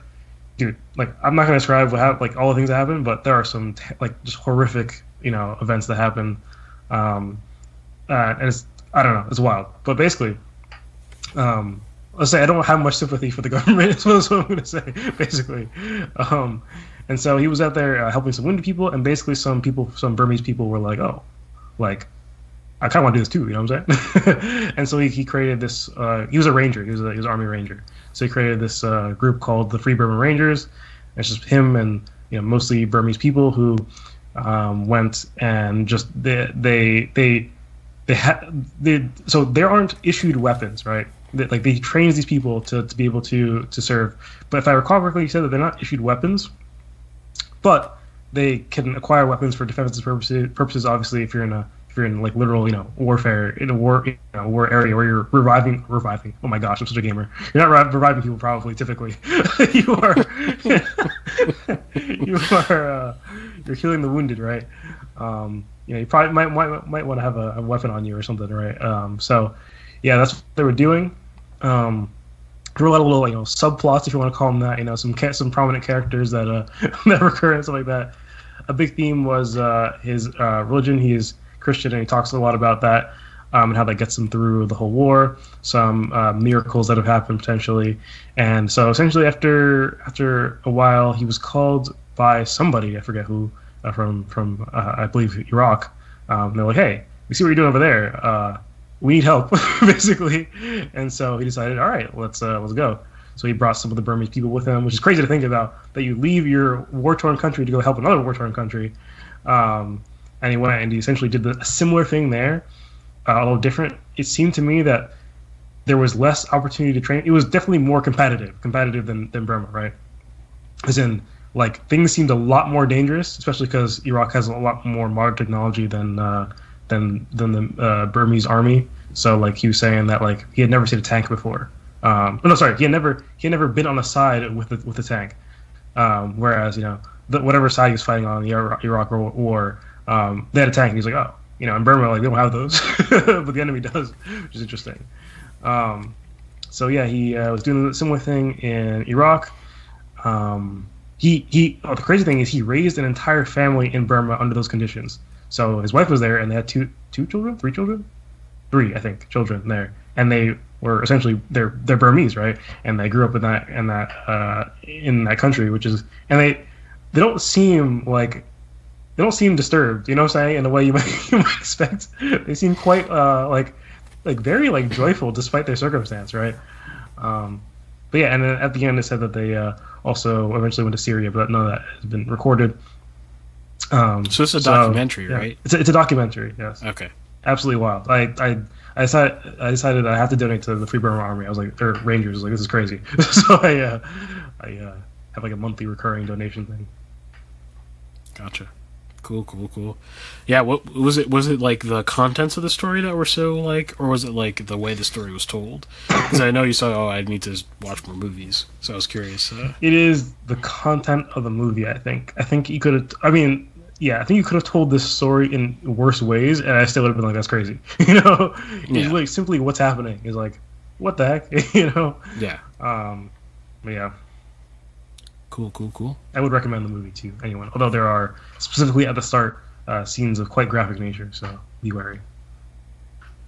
Yes, and maybe I'll do an episode one day on when to do graphic things, when not to.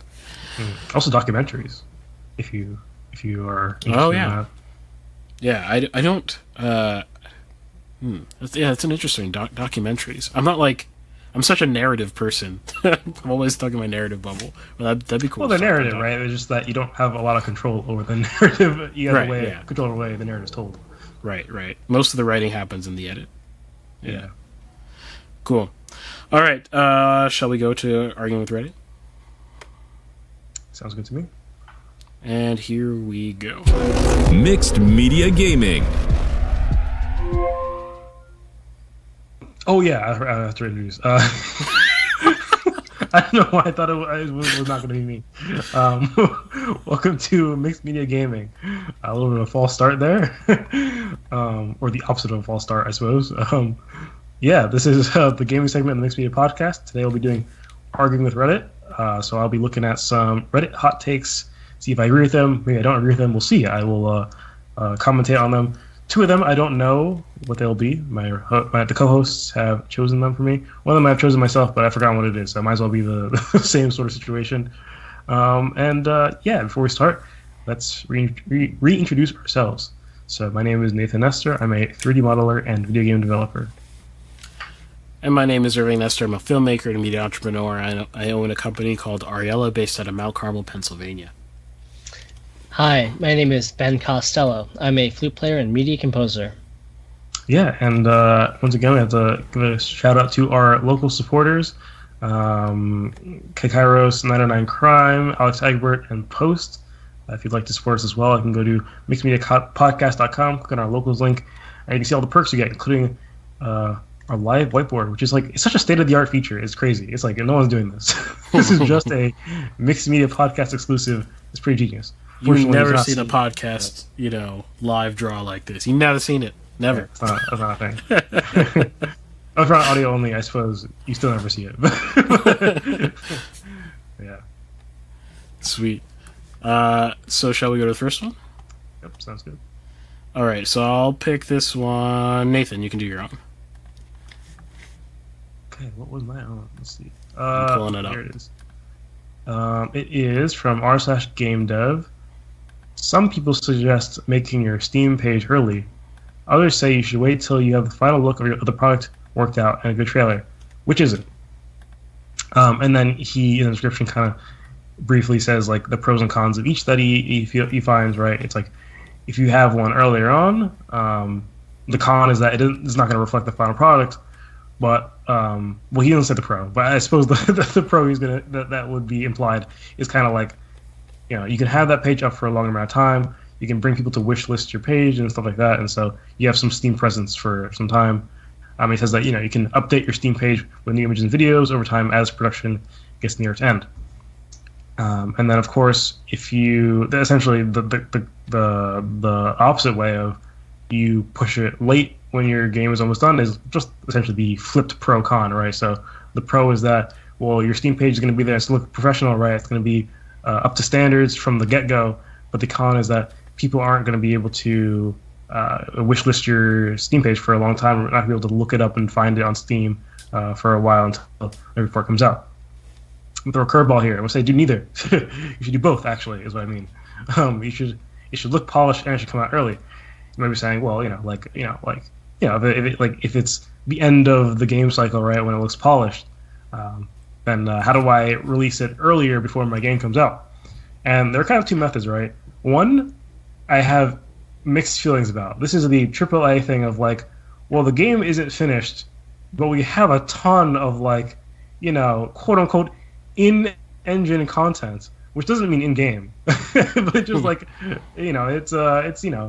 it's stuff that is from our engine, is somewhat representative of what will appear, and that could be used to good effect if you're not annoying with it, right? If you actually show things that show it in a way that's going to look like in the end, even if you don't have the logic coded behind it, if you can essentially hard code a bunch of stuff, then great, right?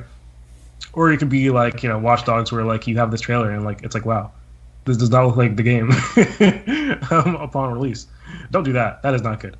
So that's a little bit of a risk if you're such an early part of the game development cycle that you're not sure what features will and will not exist, or what the game graphically will look like and stuff like that. That being said, until the end, you should always be open to change. So that's kind of the risk with that. The other solution that I think is more preferable, especially for indie developers with less resources, is you should just wait. Like if you have your finalized game, just wait. Unless you are, on a budget, like you're tight on a budget, like you're paying like studio rent, for your office or whatever. So you actually have to release something at some point in the near future. If you're like a person who has no people to pay or whatever, right? Then you can just wait. And the great thing about being a game developer with no financial responsibilities is that you get powers like this, where you don't have to feel rushed or anything like that. So yeah, you can wait. You can get your Steam wishlist stuff. You can do some marketing in the meantime, and you can do marketing with now your finished game, right? That's great, because that'll be essentially the best marketing you can ever create. Of course, you do want to market the whole process too. That's good. But in terms of the end, the final content, the stuff that will appear on your Steam page, give it some time. Put it on your Steam page, and unless of course there are always exceptions. Like, let's say, I don't know, you're like PewDiePie covers your game even though he doesn't play games anymore. He covers like the some pre alpha version of your game, right? And it's like you have so much traction. It's like, okay, well maybe I should just release soon, right? Essentially you've gotten the marketing traction anyway, so it's fine, right? You've solved the same problem. So yeah, that's what I'd say about that. Cool.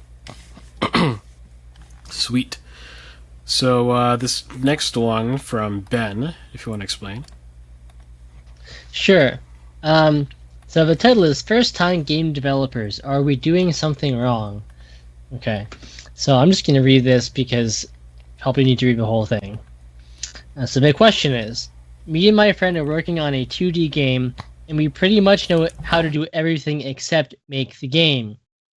And by way of explanation, they say, we know how to do everything stylistically, but nothing programming-wise.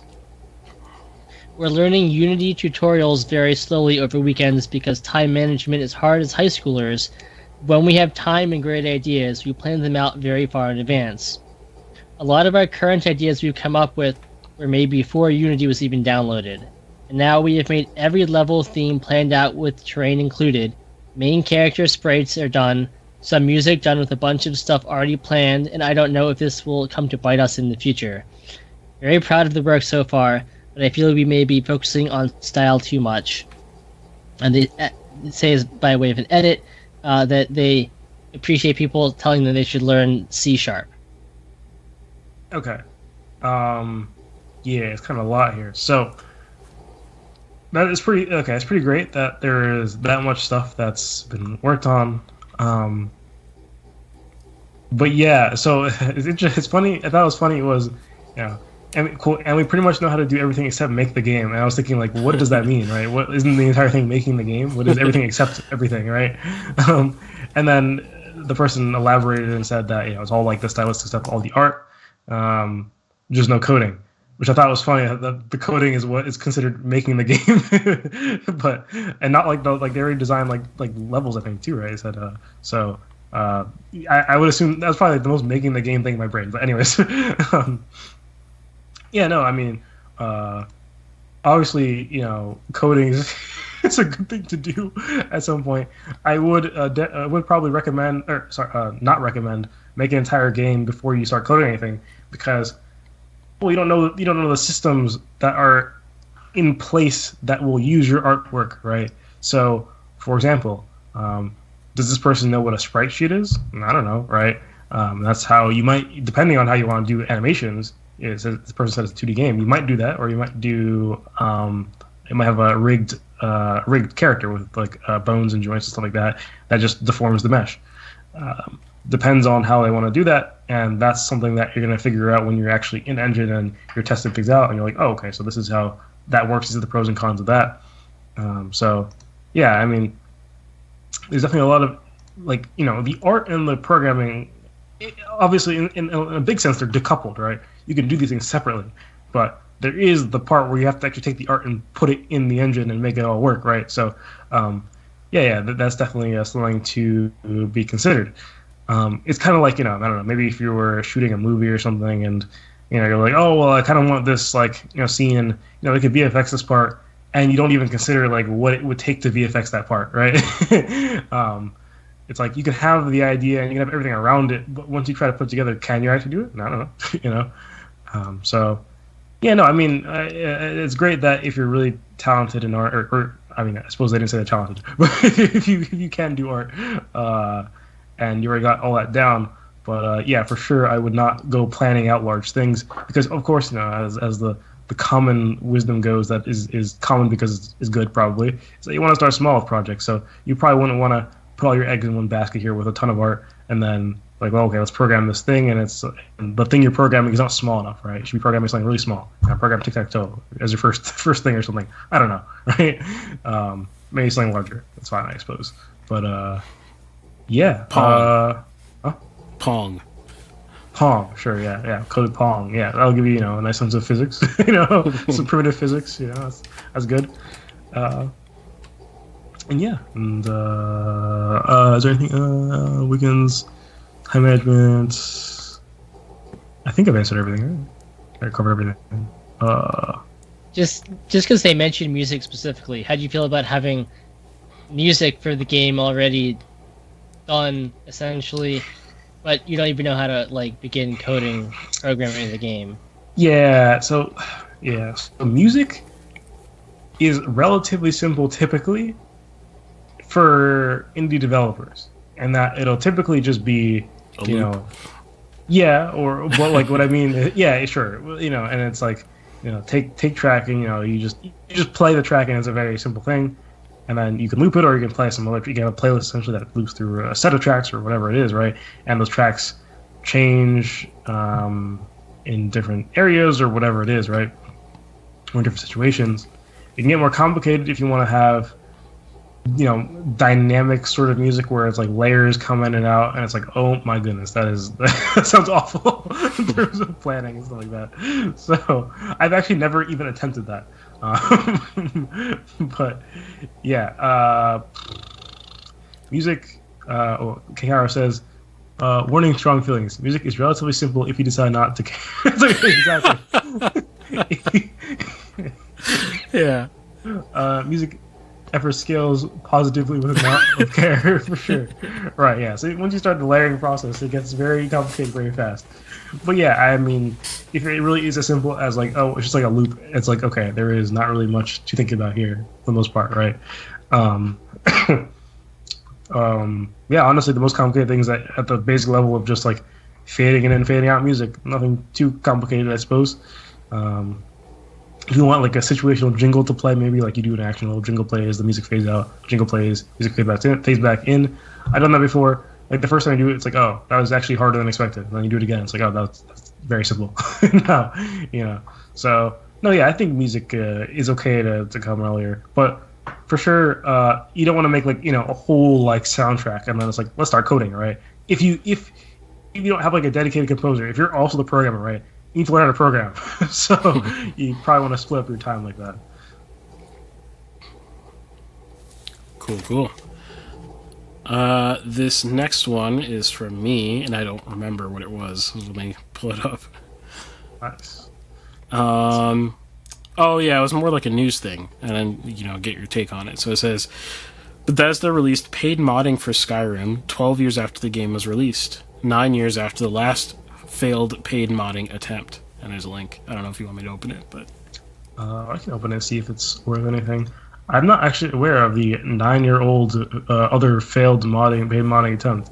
It's called Bethesda Game Studios Creations, which makes me wonder if this will be not just for Skyrim, but other Bethesda works as well. I suppose that'd be. Oh, okay. This page is for actually a. What is this? Showcase. Oh, you have to apply. Everyone in the community can release free creations. You have to be a verified creator to sell them. Okay, I see. Interesting. Okay. No, I don't really have an issue with paid mods, to be quite honest. I mean, I don't know. It's just, I suppose it depends on. No, yeah, I don't think I care actually, because it's just someone made software, and they're like, hey, like you could pay to use it, right? I don't know. It doesn't seem particularly nefarious. I without reading comments, I have a feeling that there will be a negative sentiment based on the fact that people have been receiving free mods for like eternity, and so like they're like, oh, this one game has no free, has only optional free mods, right? Wait, hold on.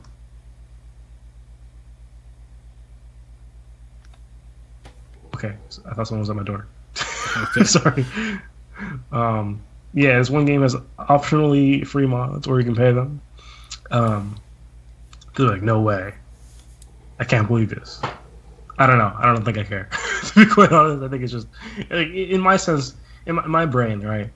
It is just logical. I don't know how to. I guess I can look at the comments and see like what the grievances are, right? Well, everyone's mad. So sick. This is literally subcontracting without the name/legal dependencies on it. The name? I'm trying to refrain from responding myself. Wait, this is subcontract legal. Wait, okay. I'm curious. Okay, I'm gonna guess that this person did not read anything about the legality of like the things of like the terms of service and whatever. By the way, but also, isn't this just like Steam? Like, as in like it's just a distributor of software, isn't it? Just the same thing. I don't get it. Why would it be any different in terms of legality, right? Honestly, I feel like the worst thing is when I have a lot of experience from City Skylines people. So that's a mod crazy game, and the new one's going to be probably even crazier.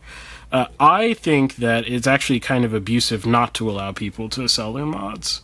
That's I don't know how people see it otherwise. I think it's you're inducing, like you're not inducing because people do it freely, so it's not.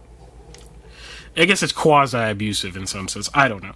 But it doesn't feel good when someone puts their life's work into it and then they create a dependency upon, like, thousands of people sometimes depend on their mods. If the mod breaks, their fun breaks, right? Like, their enjoyment of the game breaks. And then they create this dependency and they don't get compensated, and the company doesn't even allow them to get compensated. I think that's horrible, actually. Yeah. If they want to, right? Like, if they want to give us for free, that's fine. But if they want to, be compensated, they want to be compensated. Yeah, I don't really get how it's different than any other software, really, I don't know. Yeah, this comment says Bethesda paid modding is not going to happen. It runs in complete opposite on why mods are made unpopular.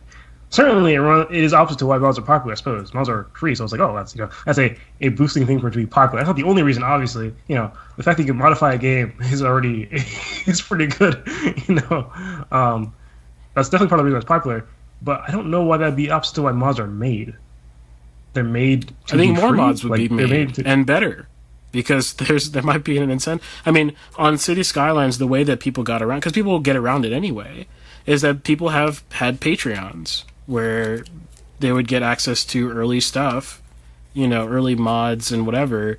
I don't even know if that was allowed, like if that was kind of under the table, if that makes sense, based off the terms of service of City Skylines. I don't know. But, I think if it were, that'd be insane. Like, that's just horrible. If people want to make money off of making a community for your game, I think that's completely valid. Why not? Like, they're bringing popularity to your game. Yeah, I don't know. But everyone's also, like, if you look at the example of like DayZ, for example, right? the standalone version is just a paid mod. I mean, think about it. Like, not literally, right? But, you know, they decided, hey, let's make this into a thing outside of Arma that's pretty good. Let's make people pay for it, right? Like, how different is that, you know what I'm saying, than just saying, hey, we have this DayZ mod. It has similar capabilities to what we could have done if we made it a standalone game. Please pay for it. Maybe pay less because it's not quite going to be, you know, as good because we don't have complete freedom here to do what we want, you know? Like, why would that be different? I don't know. Yeah, this person also, says no one's forcing you to buy it, so I don't know why you'd be upset. Well, I suppose certain things on market can be upsetting if they're a ridiculous value proposition, like, you know, like you know, sort of you're tricking people, or even if it doesn't work a trick, well, like it can make you think that the company thinks that you're like a fool or something like that. But I don't see how that would be the case here. So yeah. This person says, it was a great game, but please stop trying to milk it. Please focus on Elder Scrolls 6. Elder Scrolls Online was a massive letdown for me, and I'd rather play the next installment rather than support the studio's efforts to monetize modders' efforts to continue to enjoy Skyrim. And I just don't get that, because the people just opt out of... If the modders didn't want to make money, they would just give it for free. I don't get it. right. I don't get it. That's the first thing I don't get. The second thing I don't get is there's not milking the game. Like, I get what you're talking about in terms of milking an old game versus working on a new one. City Skylines. Like, I understand what you're saying, but it's not like they're creating DLC for it. This is like a modding community that existed already. I'm curious why this Outcry isn't a thing for GTA Online, where they make... They themselves essentially are making the mods, or essentially they're just DLC, essentially, more or less, for GTA Online forever, basically, until finally we get GTA 6, you know? Yeah. Companies have to make money, people. Like, the reason these comments happen, too. My hypothesis, is that people are so used to working with zombie companies that make no money, actually. They don't actually make money. And they're so used to getting free things and cheap things because of it, you know. So they kind of get spoiled, and they don't realize that people actually need these. There are people with jobs behind the game that you play, and they have to, like, you know, get paid. So, you know, I don't know. Yeah, I don't know. Cool. Was that Just it for? Okay. Just to go back there to what we were talking about in the last hot take, K. Cairo says, I will say I made a quasi-adaptive music loop for a game last summer, but the really hard part of that was the coding, not the music. Ah, I see. Yeah, I can imagine that. Yeah, maybe not recommended if you don't know anything. All right. Should we go to our last segment? All right. Do you want to transition us over, Nathan? Sure. Thank you for watching this segment of the Mixed Media Podcast. If you enjoyed this, go to mixedmediapodcast.com. We can continue the conversation. I Discord, you can find a link to that there. You can also support us from locals if you like that as well. Mixedmediapodcast.com for those links. And we'll be moving on to our next segment, where Ben is reviewing something. I forget what it is. It was Bossa Nova. Yes. I remember that. Yes. So yeah. Okay, and here we go. Oh, hello. I messed that up. Oh. Here we go. Mixed Media Music. All right, welcome to Mixed Media Music, the portion of Mixed Media Podcast dedicated to all things music, with a particular emphasis on classical and on media music. My name is Ben Costello. I'm a flute player and media composer. I'm the main host for Mixed Media Music, and I'm assisted by my two co-hosts, and I'll allow them to introduce themselves. So my name is Irving Nestor. I'm a filmmaker and media entrepreneur. I own a company called Ariella based out of Mount Carmel, Pennsylvania. Now, my name is Nathan Nestor. I'm a 3D modeler and video game developer. All right. So tonight on our review segment, we'll be reviewing a kind of jazz bossa nova album, the classic album Getz / Giberto. Now, you probably recognize the main track from this album, even if you are not familiar with this album itself. This is really a pretty important album, 20th century, released in March 1964. So we are almost 60 years ago at this point. Almost 60 years. We're about to get the 60th anniversary of this album. Pretty pivotal album in 20th century popular music. What's the name of that track? The first track? Yeah, the very first track is "The Girl from Ipanema." So you likely know that. Maybe not. Maybe I'm assuming too much. But people, maybe I'm just around musicians. But you probably I don't know. I'm sure if you pull it up and listen to "The Girl from Ipanema," you'll recognize it. It's a pretty classic track. Okay. So, without really digging too much into the history of bossa nova and this album, obviously need to say a few words about it. So, the importance of this album, it's not really the first quote-unquote bossa nova album. There are a couple of albums in the years, but I think 1958 is kind of considered like the birth of bossa nova. But this is the album that really makes it a household musical word. So bossa nova is this kind of Brazilian style. I think it means literally the word means new trend or new wave in Portuguese, and it's kind of building off a samba tradition in Brazil.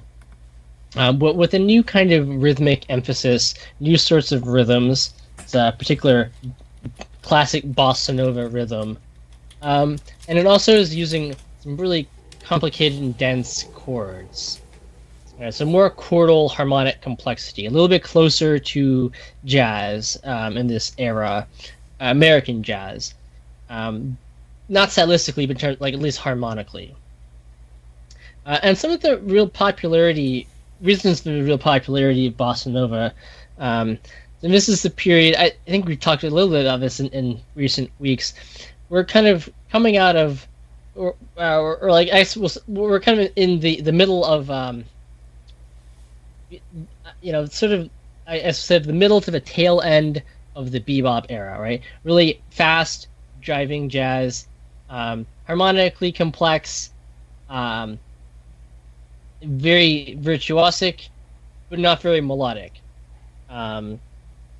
This is the point if you're kind of a fan of social dancing, right, and jazz dancing. The music has kind of become divorced from dancing at this point.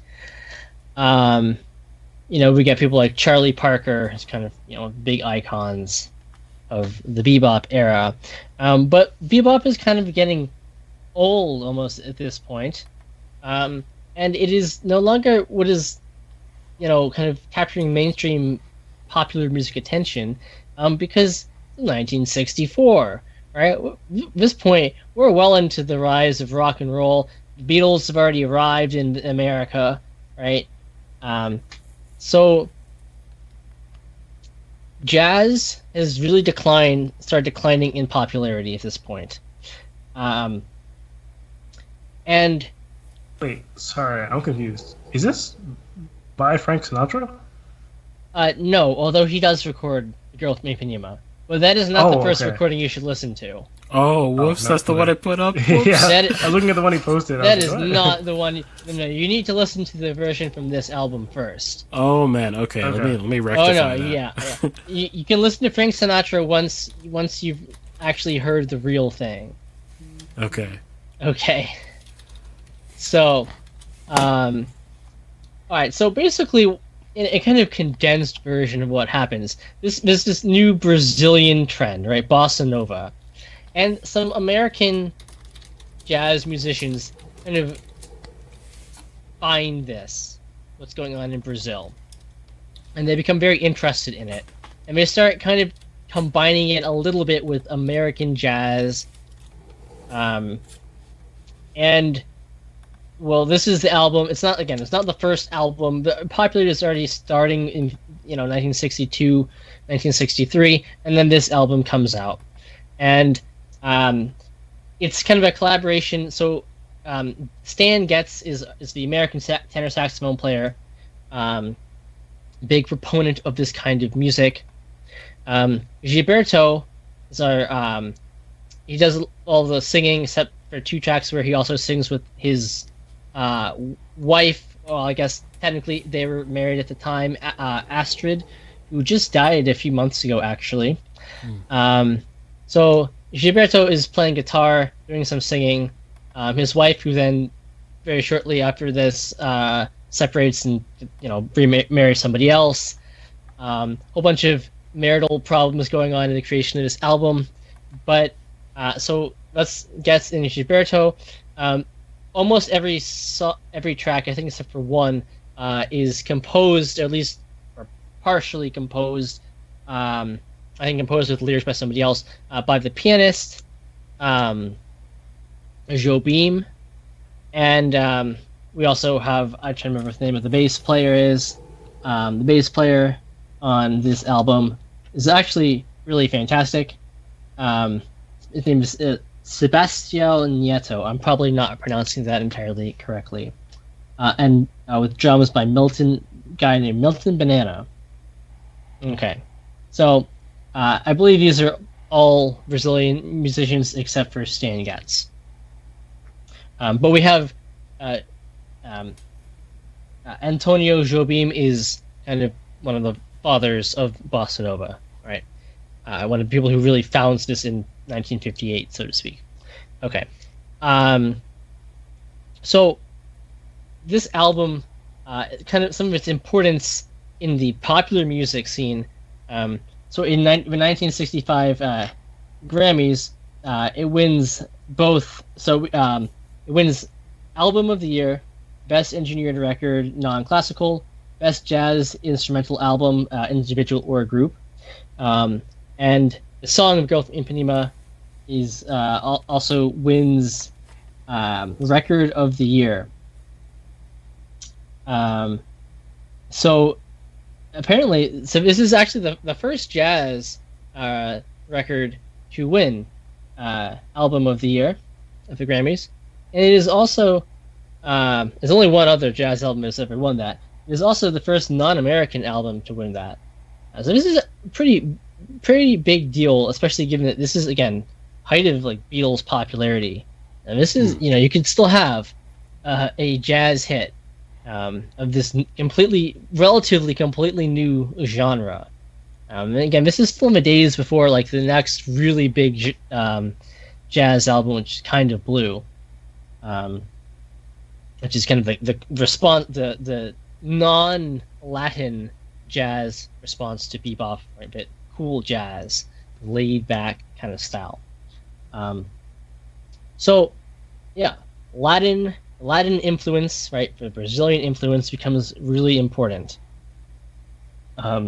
So, really important album. A Girl from Ipanema is like about as much of a standard as you can possibly get in the jazz music world. Now, this is an album I have known from, honestly, about as far back as I can remember. My dad used to love playing this all the time.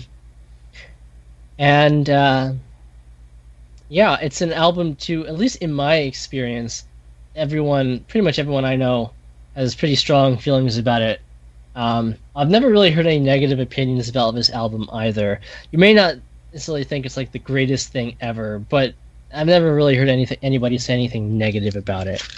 Okay, so I'm not really gonna dig too much into the composition of these songs or the complicated marital issues that are going on in the behind the scenes and the recording of it. That's you can research that yourself. Sounds like a kind of like a mess to me. But yeah, but just to go through our songs on this album. So we start off with Girl from Ipanema, and like I said, feel free to listen to like any other version after you've heard this version, but you need to listen to this version first. Yeah, listening to Frank Sinatra kind of give his crooner rendition of it doesn't quite hit in the same way. It's just not the native format. It's a translation of this style. Okay, so again, keep in mind though that it's a pretty sparse instrumental group. All right, we've got guitar, piano, but doesn't play too much, percussion in the background, bass in the background, and sometimes we have some singing. And then our star tenor saxophone player who provides some solos and occasionally kind of provides some call and response sort of stuff in maybe one song. So it's a pretty kind of sparse texture overall. And my overall feeling about this album, having listened to it for I have no idea how long, I think in some ways the parts are almost better than the sum of them themselves. Like a lot of great individual songs, but as a whole, the album to me kind of feels a little bit monotonous.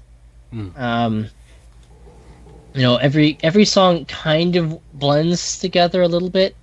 So it's great, like if you're not thinking about what you're listening to, like it's great background music, jazz background music, or I'll sometimes put it on, like at the end of the week, I'll get, put on like light a candle and like put it on and like take a shower, like that kind of thing.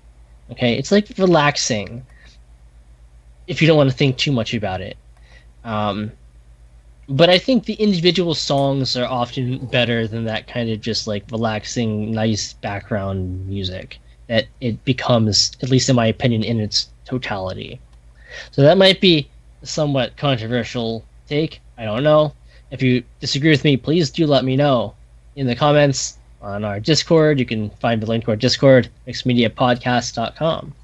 Do let me know if you think, do let me know if you think I'm crazy for thinking that the individual parts are greater than the sum of the whole, right? That's my controversial line for the night. Okay, so I could take time and just go through every track on this album, and I do have notes, pretty extensive notes on every track on this album. But as kind of a prelude to that, I will say, so again, generally the colors here are pretty similar. The style is pretty similar, consistent across the board in all of these. We have a lot of generally really melodic tenor saxophone playing, a lot of great rhythmic section stuff. I mean, I don't think that's not really what gets attention when you listen to this album. Mostly you're thinking of, the saxophone playing of Getz and the guitar and singing of Giberto and his wife at the time. But honestly, to me, it's kind of the rhythm section, our piano and bass and drums that I think are really what make the album shine, and they're really giving kind of the background, they are the background, and they're kind of for that reason overlooked a little bit. So I think to me again that's what really makes this album work, is their playing. So I'll kind of I'm gonna not go into as much detail as my notes are because it'll take a while, but just go through track by track. So the title track, not the title track. The first track is the classic, "The Girl from Ipanema." Okay, so I will say, yes, you need to listen to this version first if you've never heard it. If you have heard a lot of times, it kind of has that feeling of like, well, this is obviously a masterpiece, but maybe it's a I don't think it's. I honestly don't think it's the strongest track on this album. Again, maybe that's hot take number 2. Not yeah. It's good, but and there are like obviously, it just has a kind of like, because if you have a knowledge of how important and popular this track is, it kind of has that weight of like that historical weight on it. Like, well, this is a masterpiece, so it must be a masterpiece. Right. It is, but at the same time, it has that kind of feeling to it, that historical weight. So okay, basically the lyrics to this are pretty simple, and we get in both in English and in Portuguese. Essentially, we have this beautiful girl, and the guy looks at her, and he wishes he could tell her he loves her, but when she walks by, she doesn't look at him, and that's it. Okay, so Oh, no. that's the Frank lyrics. Sinatra written all over it. Yeah, most of his songs are pretty simple lyrics, and often in that sort of vein. Okay, so so it's probably got the most like overt character of any of these songs, though, especially because the lyrics are in English, whereas the other songs, the song Corcovado also has an introduction in English, but all the other songs are sung in Portuguese. So because this opens up with it being sung in English in its entirety, the lyrics in their entirety in English, I think it takes on this really strong character for the English-speaking audience, right? I don't know if that's the effect if you actually are, if you speak Portuguese.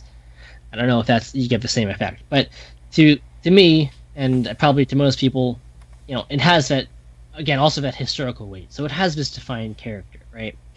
And it fills that role, what you expect pretty well. It has that kind of sensuality with this sort of distance to it, in a bittersweet kind of longing, and melodically.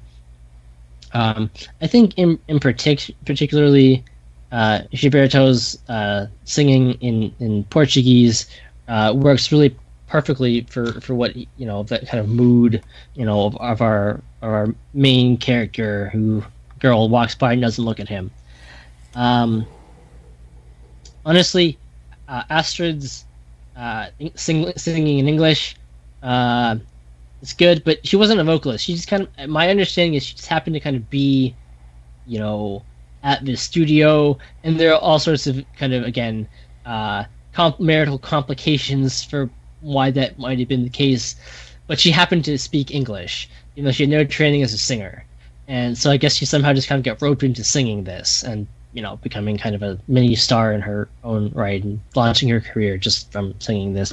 But honestly, I don't find her singing as that impressive. It's fine, but I think her husband's singing in Portuguese is just more effective, stylistically. I guess maybe that's hot take number 3 of the night. Yeah.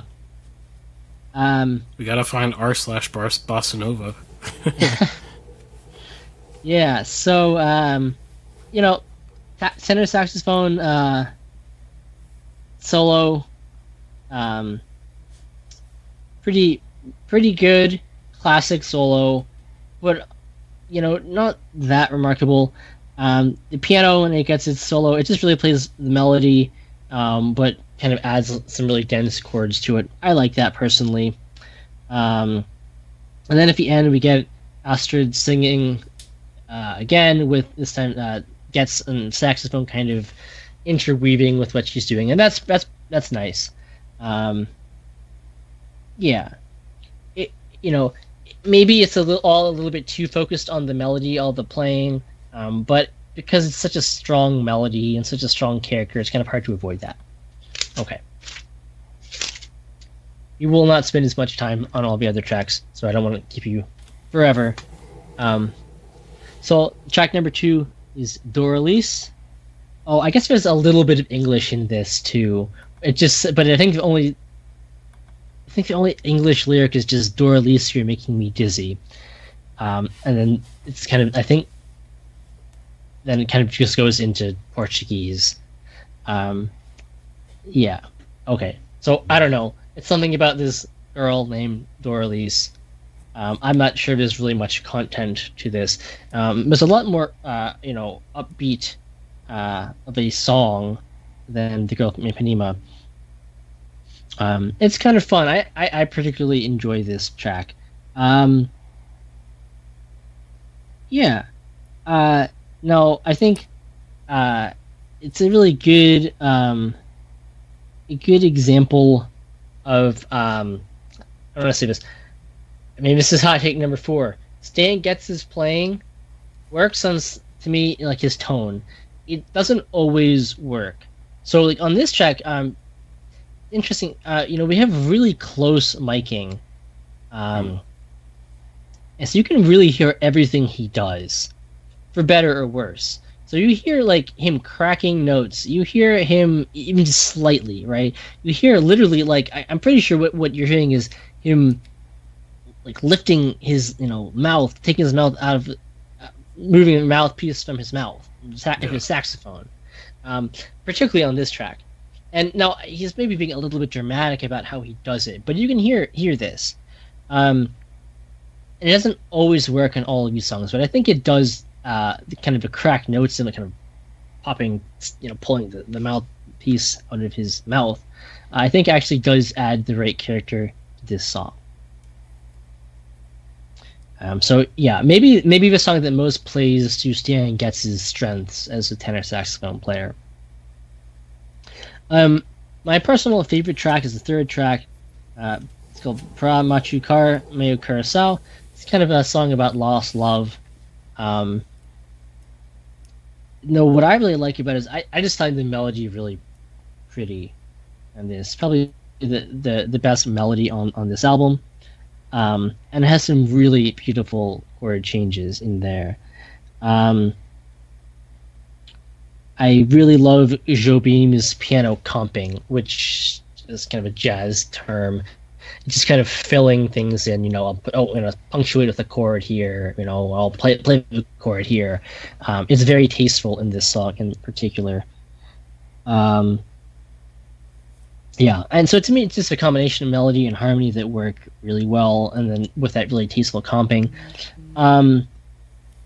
Now, the thing, although it's probably my favorite, this musical composition, and Stan gets this solo here. You especially get this because of how closely everything is mic'd, or at least especially Stan Getz. He plays with this kind of really fast vibrato that, and it honestly, it's probably faster and more dramatic here than on any other track. And I don't really love that. I don't feel like it, to me personally, I don't really know that it adds what I want to the track personally. I think it would have been nice with a little bit straighter tone.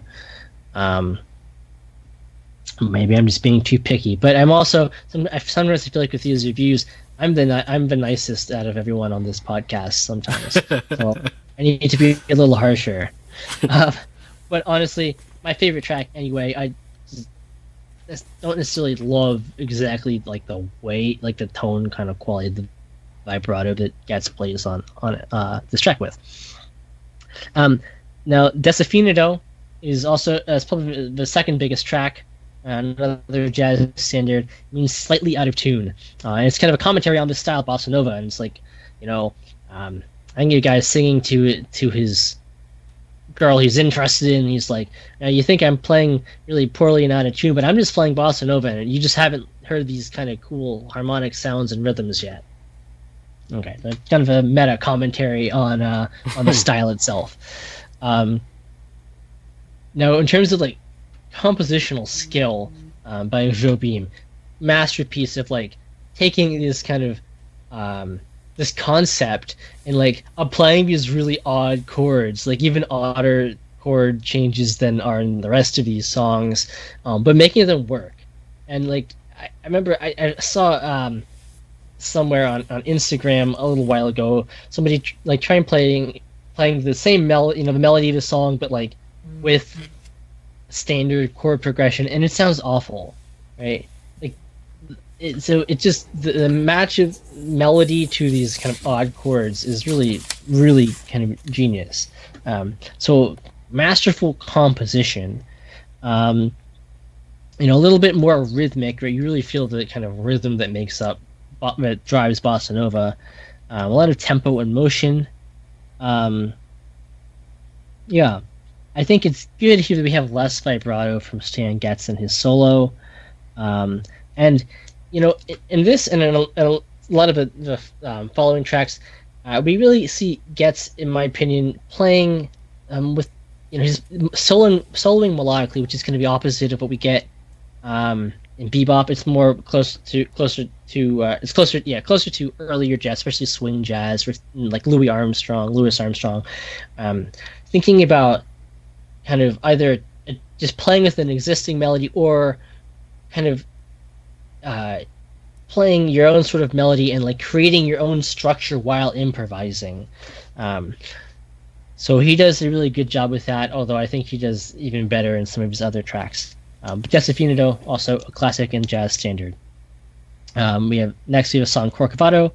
It's about a place, I guess, in Brazil. I don't know exactly where it is. We get a little bit of English singing from Astrid with a lot of reverb. I don't think I've noticed that before today, how reverby it is, whatever way they chose to mic her. But I think that works well. Now, what's interesting to me is that Stan Getz's solo is very melodic, but when it comes in, it almost feels like it's from a completely different song than what the melody sung in English and then in Portuguese is. So it's kind of interesting. Very rhythmic, very fluid. Kind of has a dance-like quality to it. We get the original melody sung in Portuguese. Then we get another saxophone solo. This time, to me, it feels like it's from the right song. I don't know why that is. Why the first solo to me feels like it's maybe from something slightly different. Very, very effective piano solo. Yeah, so that kind of rounds off that song. All right, yeah, 3 more songs. We have a song So Danço Samba, and again, this is really kind of a livelier song, and more rhythmic momentum, I would say. And here we really see the rhythm section, right? The piano, bass, and drums shine. Now you could also put guitar in the rhythm section, but it's because of a status, of Giberto and on this album, and is in general, he's kind of the father of bossa nova. It almost feels like his guitar playing is a separate sort of layer. It's not really part of the rhythm section proper, although most people probably generally define it as being part of the rhythm section, but I'm going to leave him out. So here the rhythm section, as I'm kind of defining it, leaving out the guitar, is really the star. We see, some really, really interesting harmony in the song, although all of these songs have interesting harmony. So the saxophone solo here, I'm not necessarily the biggest fan of, because it takes over, and it's really well structured, right? Lots of kind of rising of tension and a falling of tension as he's improvising. But it almost, again, feels like he strays a little bit from the song itself. And it's probably, to me, the most like jazzy of all these tracks, where the solo is really long, saxophone solo, like I said, really does have this narrative arc to it. And as he goes in one direction, the rhythm section changes what they're doing to support him, and kind of get this interplay, right, where who's a chicken egg question, right? Is the rhythm section is changing, and he changes his the narrative arc of what he's doing, and the kind of things he's doing because of them, or is he changing something in the rhythm section following him, kind of both influencing each other at the same time. So I do think that's it's the best example of that sort of style of jazz on this album. Then Getz kind of just melts straight back into the original song. So yeah, you get a really great sense of Getz's mastery of jazz, and great rhythm section playing. The song, second to last song, O Grande Amor, which starts off here with Getz. Honestly, to me, this, of all the tracks on this album, feels like it kind of could be just pulled from a James Bond album, especially like if you have a James Bond sort of thing, like set in Latin America. It has kind of this Latin, groove to it. Has this sort of sensuality to it. It could be the background while James is seducing, the classic Bond woman, as happens in every James Bond film. Otherwise, it's not a James Bond film. Yeah, and but it's not necessarily like very distinct. It's really, really good, kind of somewhat sensual background music, in my opinion. So great to put on as background music. But kind of over its entire length, it's maybe the most boring track on this album, in my opinion. It's, again, really nice, but it has some really great moments, especially, I think, in the piano solo as well. But that just doesn't quite sustain enough interest to me moment to moment, and throughout its entire length, for it to be as memorable as some of the other tracks. But the easiest one to put on if you just truly don't want to think at all about and just have completely background music, easiest track to put on, easiest one to put in a film, probably. And our final track is Viva Sonhando, something like that. I'm not pronouncing my Portuguese probably very well, but also kind of a weak sort of conclusion to this album. And nice harmony and melody, kind of the way that they kind of work together. Kind of like this sort of sighing and falling gesture in the melody. And really great ensemble playing. But to me, nothing that really stands out from the rest of the tracks on this album, especially if you're just putting on the album, listening all the way through. Every time you get to this last track, and it's not that long of an album, it's 33 minutes long. But by the time you've gotten to this last track, especially if you listen all the way through, these last two tracks maybe a little bit less memorable than some of the earlier songs. Yeah, so that is Getz / Giberto. Really classic and important jazz album. Set off sort of the bossa nova and generally Latin sort of craze in jazz music, and was a really important force in the United States, in the popular music scene, even in the midst of the Beatles here, and winning a lot of awards and getting a lot of attention in 1964 and 1965. Like I said, Girl from Ipanema is about as standard of a standard as you can possibly get in the world of jazz standards. You'll listen to Frank Sinatra sing it. I think Ella Fitzgerald also has it. If you want some more traditional singers, probably other ones. I think Tony Bennett probably also has it. I think Tony Bennett, she talked about it a little while ago with his collaboration with Lady Gaga. I think Tony Bennett was actually one of the people who helped establish bossa nova in the United States even before this album, so he probably also has a recording of it somewhere. So first foreign album to win Album of the Year in the Grammys, and first jazz album also to win album of the year at the Grammys. So pretty significant from just those sorts of historical points as well. So great album. I strongly recommend that you listen to it if you have not heard it. As I said at the beginning, I personally think that a lot of the tracks are better than the sum of all of the tracks. It's just kind of easy when you put it on for it to kind of, at least in my mind, kind of all blend together and become background music. Whereas if you stop and listen to the individual tracks, there's a lot of interesting things going on musically, a lot of great playing.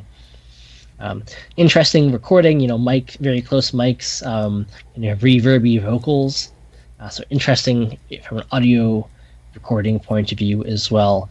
But yeah, really classic album. I strongly recommend that you listen to it if you have never heard it before. Cool. If you were to give it a grade on the Ben enjoyment scale, what would it be? Well, it's a hard question because, like I said, it's often really easy for me to stick on and as kind of relaxing background music, which, like I said, it doesn't deserve to be that. But as a whole, it kind of just is conducive to that, whereas the individual tracks may not be. Just kind of odd. I'd say if you just looked at the strengths of a lot of the individual tracks, I'd say you probably high B plus. As a whole album, I'll say lower B plus to B, high B maybe. Cool. Yeah. Again, I'm not an expert on this stuff at all. I know I said some maybe somewhat controversial things. So if you want to point out any errors in what I have said, or tell me why you think I'm completely wrong, please do let me know. Yes, we have a Discord where you can @ Ben anytime you like. Link in the description. Sweet. Well, you want to take us out? Yeah. Well, that's all we have for you tonight. Thank you for those who are watching live. Thank you for joining us and leaving your comments. Make sure you give us whether you're listening live or in post, make sure you give us a like, thumbs up, subscribe, whatever the equivalent is. Make sure you check out our Discord. You can find links to that and to everywhere that we're streaming, and to our locals page where you can support us for a sale price of $3 a month at mixedmediapodcast.com. A special shout out to our supporters, host 909 Crime, Kai Kairos, and Alex Egbert. So thanks again for joining us tonight, Mixed Media Music and on Mixed Media. Thanks for watching and listening. Yeah, we'll see you next week. I'm gonna post my fountain pen. Oh wait, are you posting in the chat or? As an image, I don't know. I'll post it on the locals only channel. Oh yeah, go to the locals only channel. There you go. All right, see you guys next week.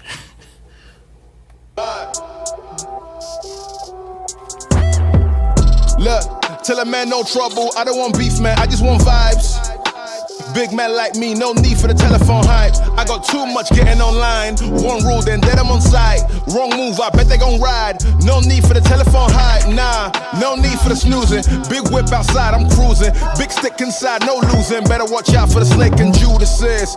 Don't ask them who this is. I bet they know what I'm moving in. I bet I show it into a dim. How you hate and then lose again? How you hating my vibes? Why you wasting my time? Getting hype on my line. Tell a man I don't want feedback, I just want relax. Brand new whip, two-tone, I need that brand new hit. You know, like lean back, brand new bits I live in. We back, man, you never gon' like us. Get them on sight now, let them on light. That way they know I'm more righteous. Look at my life, I'm living alright. I'm nice, you know I'm alright. Cause looking like Christ, no need for the hype or fight or telephone vipers. No need for the telephone